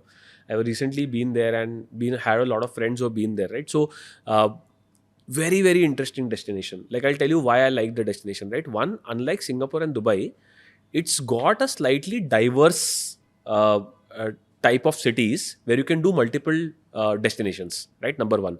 Second is that the weather is more or less consistent throughout the year, right? And the third is that you can experience a lot for the family and for yourself also. Like, so it fits both the family bill and a solo bill. So for me, I think Vietnam is a great suggestion, Aadil. And maybe you can talk a little bit about Vietnam in general. Also, Dubai and Singapore are cities. So if you're from a city, you're going to a city. Versus Vietnam has a little bit more flavor. I mean, technically Singapore is a country and a city both, but I mean, there is nothing much to do with Singapore outside that. So, yeah, so let's talk about Vietnam a little bit, right? Now, Vietnam, there are 3-4 destinations. If it's your first trip, like if you were talking about a second trip, you will talk about underrated gems and everything. But in the first trip, I think you have to make a trip to Hanoi, right? Which is the capital, and you have to go there. Second is obviously Saigon, which is Ho Chi Minh or whatever you call it, right? So that's the second destination. And third is Da Nang, which is a beach city. So interestingly, when I was researching Vietnam, came across this very interesting connection. Like as a city, I've loved Miami as a concept, right? It's a beach city and you have a lot to do with partying scene and everything. So Da Nang is very similar to that, right? So think about doing Vietnam as your first trip because of 3-4 reasons. One, there is direct connectivity, right? I love the fact that there are 2 point using opportunities. One is Singapore Airlines. Now, you can actually fly to Vietnam at the same cost that you fly to Singapore, technically. So if you do a business, which I did at 26,000 because of the 40% offer that was running, I flew from here to Singapore on business and then Singapore to Hanoi again on business, right? So I experienced both the A350 from Bangalore and I experienced the Boeing 787 on the second leg, right? And actually, surprisingly, Aadil, the Boeing 787 was more spacious. Yeah. Like I like the hard product a lot.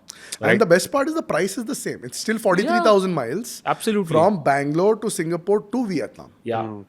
So we were discussing this yesterday only with somebody, right? So there are 2 routes you can take if you have sitting on a lot of points. go with Singapore Airlines, experience the business, or if you are a bigger family, experience economy, and at the same rate, you can 20,000 pay, you can easily go to Vietnam. The other one, which is if you are a sucker for shorter flights, if you are a sucker for, cheap redemptions, you can take the Vietnam Airlines. So recently, Vietnam Airlines is running an offer right now. I don't know whether the offer will be running till the time the episode comes out.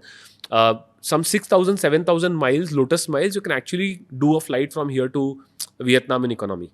That's amazing, right? Yeah. That's like crazy ROI. Crazy. I mean, but you need to be also careful that in general, the revenue tickets are also very cheap. Okay. So you should do Typically, what's the revenue round trip? so Bangalore, Vietnam? for three people, I think when I was checking it, I think 3 people के लिए you will typically get a 90,000, 1 lakh के आसपास आपको ticket So मिल जाएगा. 30,000 rupees return. 30,000 rupees per Got person. And hence, when you even booking with 7,000 miles and then you pay taxes, which would be again 10,000 odd taxes, it will end up being very similar. Approximately similar. हाँ, तो इसलिए आपको decide करना पड़ेगा कि whether you're sitting on miles or not. Irrespective of whether it's a revenue or a miles, I think Vietnam has something for everybody. So my suggestion is luxury करना है Singapore, budget करना है Vietnam Airlines से कर लो, and if you don't have any miles, straight away book revenue, you will get great options. I mean, I don't recommend VietJet. I've seen a lot of people talking about VietJet. Why? Say why. So there is like one judge of whether a company is good or organization is good or not, how bad the unhappy flows are. Right? So obviously all organizations have unhappy flows. But it seems that the VietJet ke unhappy flows are really unhappy. Right? People get stuck. Their support levels are pretty poor. So if you are on a lucky day and a good day, you may just go and everything is like... I remember when they started, people booked from Bangalore, there was no flight. But they had flights from Bangalore.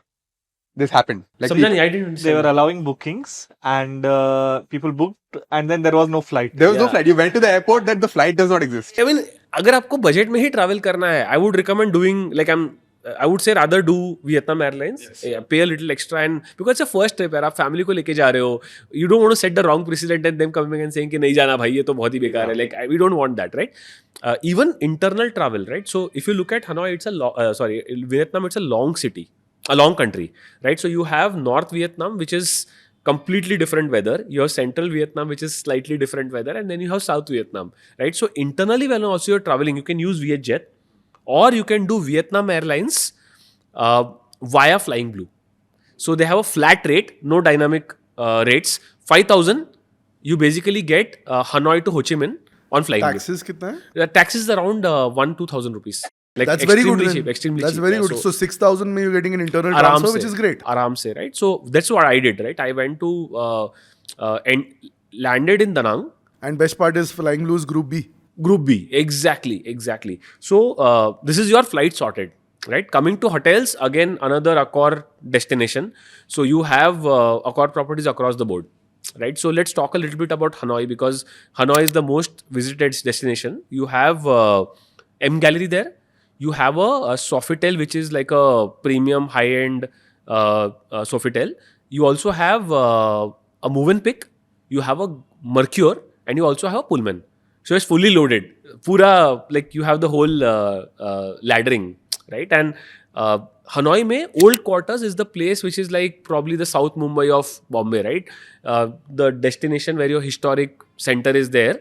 The M Gallery and the Sofitel are the best properties there. So you can easily book and Red Hot Rooms continuously keeps running offers there, right? So I was able to find a Red Hot Rooms which was payable by points on the app itself, which is quite surprising. That's amazing. It's quite surprising. That's very rare. Very rare. Extremely rare. And this is not at 25% off. This is a 50% off Red Hot Rooms. ये वही हो गया ना अगर किसी चीज को शिद्दत से चाहो. So we are back to that again. Even Ishwar pinged me another place he was able to find something similar. So I don't know whether it's a Vietnam thing or not, but definitely look at it. So that's covering at least airlines and hotels, Aadil, from my side. So if someone's planning a trip to Vietnam, let's talk about, you talked about the 3 regions, right? You talked about North, you talked about Central, you talked about South. Can you cover saying that how many days are needed for Vietnam? What are the cities that someone should plan to go to?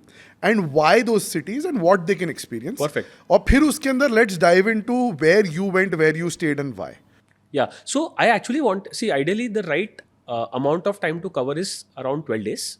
Like that's what I would have in an ideal vacation. You should cover South, Central and North Vietnam all in one trip, ideally. But when I was trying to go there, it was extremely hot in South, right? So if you want to hit pleasant weather, right, which a lot of people don't enjoy summer weather, Indians don't enjoy it, skip Ho Chi Minh or Saigon. It's a more historic capital. So if you don't like historic stuff, the World War stories, etc., you can skip that. The two places where you should go is Da Nang and Hanoi. Right, so Da Nang is a big city. It's a beach city. It's very similar to Miami in feel. There's a beach. There's a historic center. And if you guys have not seen that Twitter thread where I put the Novotel Da Nang ka video, right? You have sea, mountains, river, bridges, historic city, everything in. And the Novotel is a fantastic property. So let's start with Da Nang. Stay in the Novotel. It's extremely cheap. I paid 4,000 Accor points for that property. That's amazing, yaar. That's like 7,000 on revenue. It's insane, right? I got the river view. It also had mountain sea, everything that I could see from the hotel. It's actually a very high property, so you just opt for a higher floor room. Yeah. You stay just one day in Da Nang. Da Nang has by itself got just one day. You see the Marble Mountains, which is a thing that you want to see inside Da Nang. Go to the beach, have beachside food. They have amazing food places. I've recommended some in my thread as well. And from there, you can do a trip to Bana Hills. So Bana Hills is a very unique Accor property. Okay, and obviously we'll speak about it later sometime in a Vietnam episode. But it gives you access to a French village on top of the hills. Right? So plan a trip. Your family will love it. And it's one of the most underrated properties that you will hear about from Accor. Right, so that's the second thing you should do at Da Nang. From Da Nang, fly to Hanoi. Hanoi ke liye roughly you will require 5 days. Right, Hanoi mein also in the city you can do 2-3 days, but there are a lot of day trips that you can do from Hanoi. So North Vietnam, there are a lot of mountainous regions, parks, waterfalls that you can take trekking trips to. Right, so if you are that kind who's adventurous, who likes to not go to touristy places a lot, then Vietnam is a great choice over a Singapore or a Dubai. And let's put the currency conversion out there, right? It's extremely cheap. Like roughly a lakh Vietnam dong would be roughly 300 rupees, right? So you would probably get things cheaper than India, which is very rare for your first international trip, right? Maybe Sri Lanka would be another destination where you experience this. A typical meal, a breakfast or a lunch or a dinner, you can have it as low as 100 rupees. Wow. Nice. Right? So you will not feel unbelievable, right? Unbelievable. Like 100 rupees though, like in an international country. It's insane. It's fantastic. And crazy good food. Like क्या मिलेगा 100 rupees में? Nowadays people say Goa मत जाओ, Vietnam चले जाओ. You can, So 100 rupees में like क्या मिल सकता you है? can get the Practically. pho, which is basically Oh, you get pho for 100 rupees? आराम से. So describe the dish for our audience. So pho typically would it's be spelled like PHO. Yeah. And it's a lovely soup which is very transparent and light. And it's ginger either in vegetable stock or chicken stock. Right? Yeah, mostly you will find chicken stock there. Yeah. In India, you will find vegetable stock. So be careful. If you are They have a lot of pork there as well, right? In beef. Vietnam. Beef is the most eaten meat there. So a lot okay. of people don't feel comfortable as Indians there. So for me, typically just go to a vegan pho place. There are few vegan pho places and you will easily find 100-150 rupees mein aaram se a pho, right? So you will have those taste of ginger, garlic, onions, like it's beautiful, right? So very, very Indian taste palette ko hit karta hai. A little bit like Burmese as well. It tastes a little bit like the khausi ka feel aata hai, right? The second is banh mi's. Like insane banh the mi's. sandwiches. Yes. Insane banh mi's, right? So typically vegetarian can hit a cheese, avocado.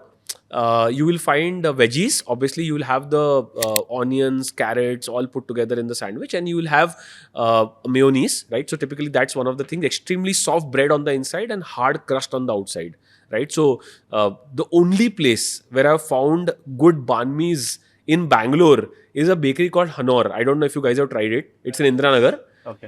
They don't sell the banh mi; they just sell the banh mi bread. My recommendation is forbidden fruit in Indra. Yeah, I mean, if you want to spend $400, surely yes. But if you want to get a 65 rupees banh mi bread and make your own sandwich, try Hanoi. That is awesome. Most of the 5 stars in Bangalore actually buy their breads from this bakery. It's an underrated Honore. Okay, Hanoi. There is the Kinita people have an adjoint sandwich shop and their banh mi is very tasty. Where? Chinita, that's called the Candice sandwich. Candice sandwiches. Candice Gourmet. Yeah, Candice Yeah. Gourmet sandwiches. And their banh mis are actually very tasty. Yeah, it's very good. Candice yeah. is very good. The grilled chicken, for example, is very yummy, and I've tried that. But coming back to the price point, like I went nuts. Like you could end up spending like a 20,000 dong, which would be again like less than 100 rupees for a great banh mi, which is insane, right? So That's amazing. third would be coffee. So coffee, banh mi, pho would be my 3 top recommendations. Coffee, you'll find the classic Vietnamese coffee. It's basically Oh, the iced coffee. yeah, but a lot of people don't know what this Vietnamese coffee is, right? It's extremely bitter. That's why they put condensed milk. Ah. So you're saying, Were you able to get the coffee with the egg? How does that? oh, I mean, honestly, like I sat down, I thought ye ganda hoga. Like honestly, I'm being very honest. I took the first sip and I went nuts, right? So you know how it is made, right? It's basically just the yolk, Yeah, right? I know. And it came out because in the World War there was shortage of milk. Yeah. That's why they started making coffee out of milk. What is this called? It's called egg called a coffee. I Vietnamese mean, I don't know the egg coffee. Vietnamese name. No, it's called egg coffee. It's called Yeah, egg coffee. I mean, there is a Vietnamese No, I name. don't want our viewers to get confirmed between Vietnamese iced coffee and egg coffee. Oh, okay. These are two different things. Is So what we are let me saying. break down the 5 coffees Yeah. that you have to try there. The Yeah. classic Vietnamese coffee. Yeah. That's black bitter coffee. They put condensed milk to make the balance the taste out of it. Yeah. If you are a sucker for that coffee, you have to get off a coffee called Mr. Viet. You can bring it back home with you, and you can bring that Vietnamese filter in which you make the coffee. It's very similar to a mocha pot in Italy.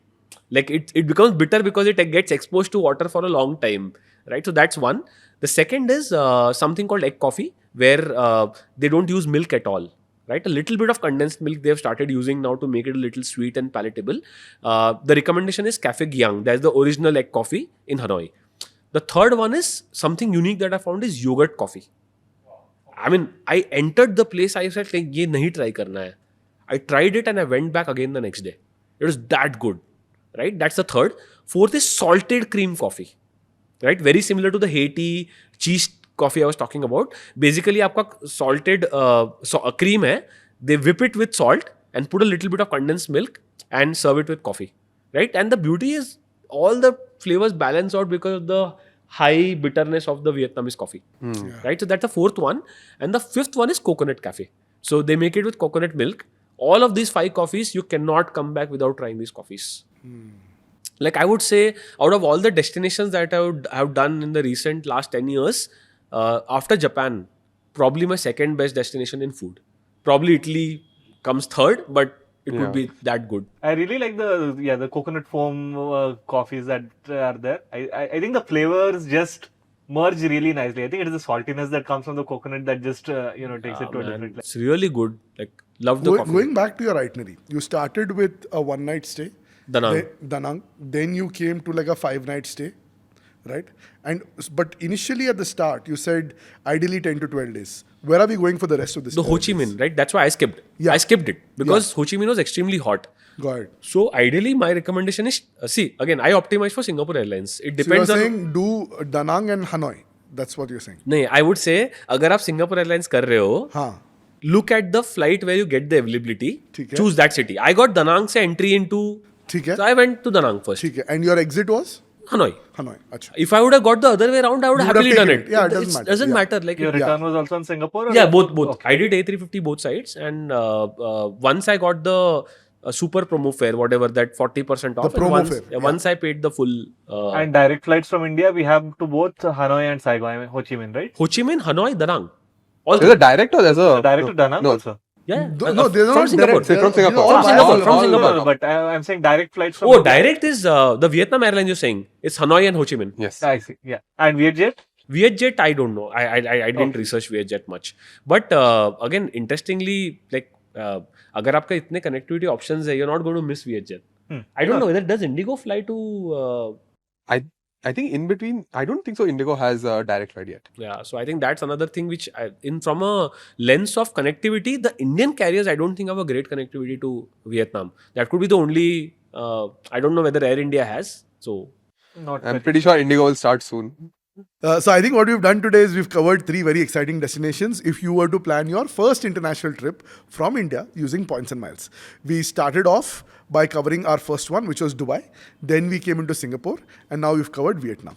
Now let's move on to a fun segment. This time we've curated called a rapid fire segment. We'll come to each one of you. We'll ask the same questions, but let's see what your reactions are. Hopefully these are spicy and these are fast. So no thinking time, answer fast. Srijan, since you are our guest, we'll start with you. Okay. If you could keep just one credit card today in your wallet, which one would that be? Infinia. Best redemption till date that you've done ever under 50k points. Under 50k points, it was the St. Regis at Venice. Somehow I got the availability and I was able to. St. do it. Regis at 50k? Yeah. That's a it was- steal. Yeah, I know. It was. I don't know how it happened. I had the. And that too in Venice. Yes. Wow. One rookie mistake to avoid in the points and miles world. I think one rookie mistake is you tend to burn direct from the platform. This was something that I was doing a lot. Instead of converting to the miles of the carrier and then booking it. Earlier, I did this mistake a lot. Like I think the first 3 years, I was just directly buying it and burning it. And also, don't ever use the points for travel. Don't use it to buy any electronics. I think all of us have been there, done Yes. that. Yes. Especially like a toaster. A lot of people do that. Let's talk about one travel hack that saved you a lot of money. Like if you're young, you should do hostels. Like if you can do that, just stay in hostels. Awesome. Great tip. One budget destination that totally surprised you. One budget destination, I think Thailand has staying there, looking at the beautiful places, the Phi Islands, Krabi Islands was amazing. Let's talk about one card that you regret applying for. One card that I regret. Now I regret having the plat charge with me. At one point, I will cancel that card. I don't know when it is. All right. Window or aisle? I'll. Will you swap if you're asked? No. What's the most desi thing you've ever packed on an international trip? The most desi thing that I have packed on an international trip, I actually packed papad once. Because I don't know, I just wanted some papad with me. What's the one travel app that's always on your phone screen? Actually, it's Flighty. Love Flighty, man. Yeah. Same. Love Flighty. All right, that's the end of our rapid fire. We'll come to Ameya. Same set of questions. Let's do these with you. If you could keep just one credit card today, Magnus Burgundy, easy. I thought you'll say SBI Air India. This is dhoka. This is dhoka. You are a traitor. Best redemption under 50k. I think Sofitel Bombay. Oh yeah, it's a great redemption. I think fantastic property. One rookie mistake to avoid. Always have Amex points handy. Yeah, I think great tip. Instant transfers. Oh, yeah. Really, really help. One hack that has saved you a lot of money. Don't carry excess baggage. Always buy your clothes at the destination. Good. Smart. Love it. One card you regret applying for. Times Black. I didn't end up activating it. I got the EPM, so I'm okay with that. One budget destination that totally surprised you. Istanbul. What a destination. Yeah. It's such Budget है क्या? it's ये budget है क्या? मैं भी budget है कि नहीं पता नहीं लेकिन बहुत सस्ता अरे उस time पे Compared to मेरा गिरा Europe था. maybe, yes, Fine, but, I'll change the answer. It's okay. No, It's stay with okay. it. Don't need to change Stay the with answer. it. Stay with it. I think it's a fantastic Yeah. destination. उस time Lovely पे मेरा place. गिरा था पूरा तो मुझे बहुत It's सस्ता. a lovely place. Window, aisle or middle seat. Definitely not middle. I'm indifferent otherwise. What's the most desi thing you ever packed for an international trip? Wagh Bakri instant chai packets. Always on my trips. Add hot water and get tea. That's fantastic. One travel app that's always on your phone. I don't use any apps. I'm a big sucker for web apps. So yeah, no apps. So browser guy. Browser game. All right. Dhimant, coming to you. Let's start. If you could keep just one credit card today, Would be Infinia. best redemption under 50k points. Prestige Golf Shire. Oh, Yeah. this is sweet. And you can get 2 nights for that in under 50k. Yes. And you'll get upgraded. So, no brainer. One rookie mistake to avoid. Don't transfer without a plan. Miles. One hack that has saved you a lot of money. Going deep with Accor. Which card do you regret applying for? Platinum charge. One budget destination that surprised you. Vietnam, like anything. Window or aisle? Aisle, but I don't get to sit in either of them when I'm traveling with family. I'm always in the middle. So I hate that. But I'm an aisle guy. All right. What's the most desi thing you've ever packed in your international trip? I would have packed khakra, not surprisingly Yeah, being yeah. a Bujju.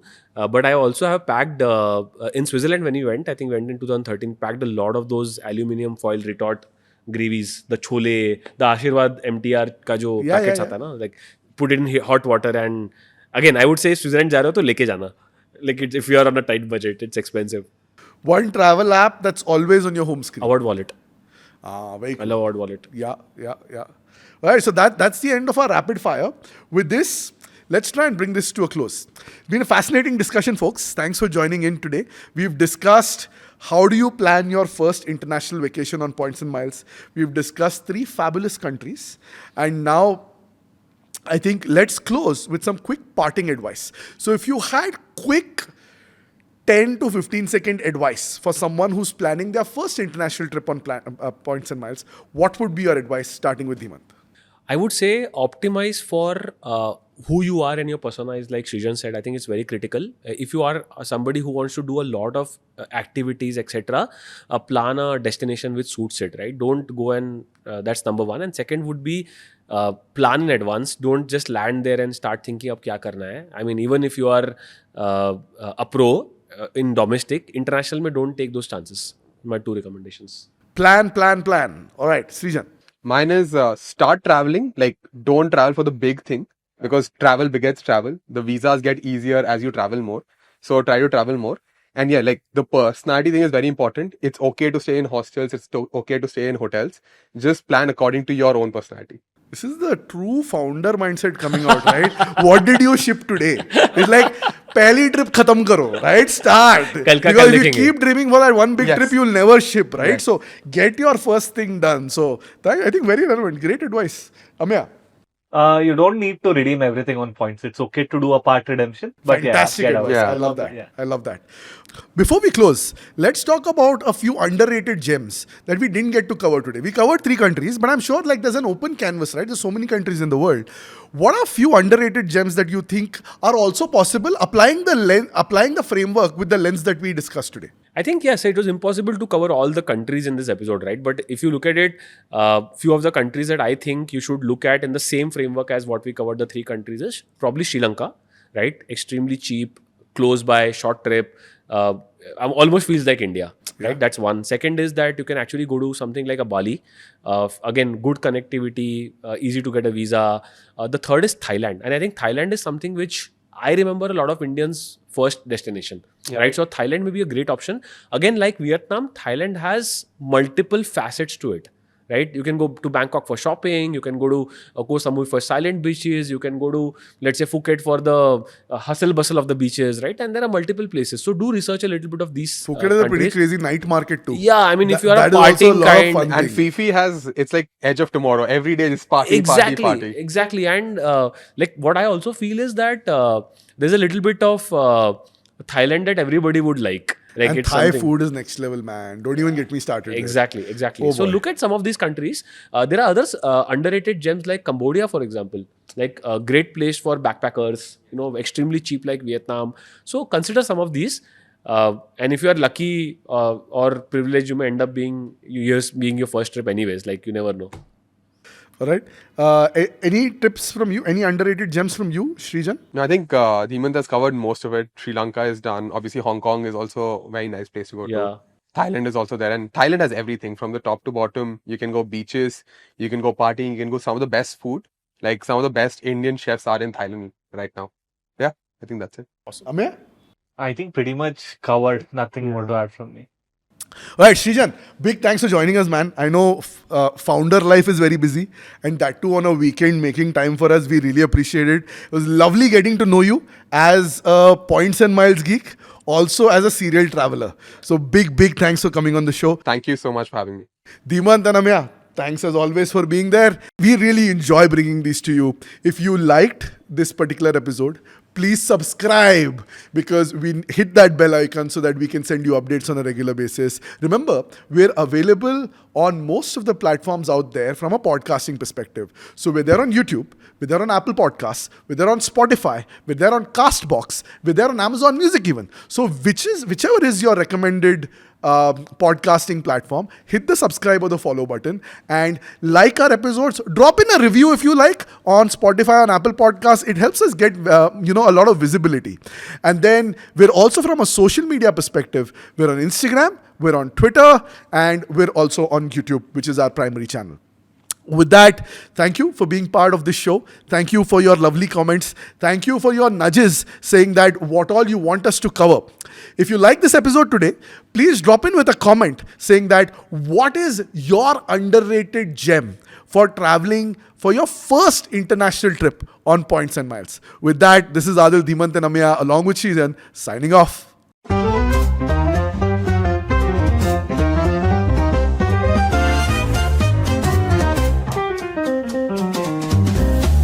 Flashing bright, we're on the go. Tune in now, there's so much to know. Earning bits, travel dreams we sow. All aboard the great Indian Points and Miles show. Zero to hero in the blink of an eye. Fly first class, no need to be shy. Redemption sweet, touching the sky. Award seats booked, let's give it a try. Award seats booked, let the points flow. It's all aboard the great Indian Points and Miles show. Unlocking journeys wherever you go. The sky's the limit, feel the travel mojo.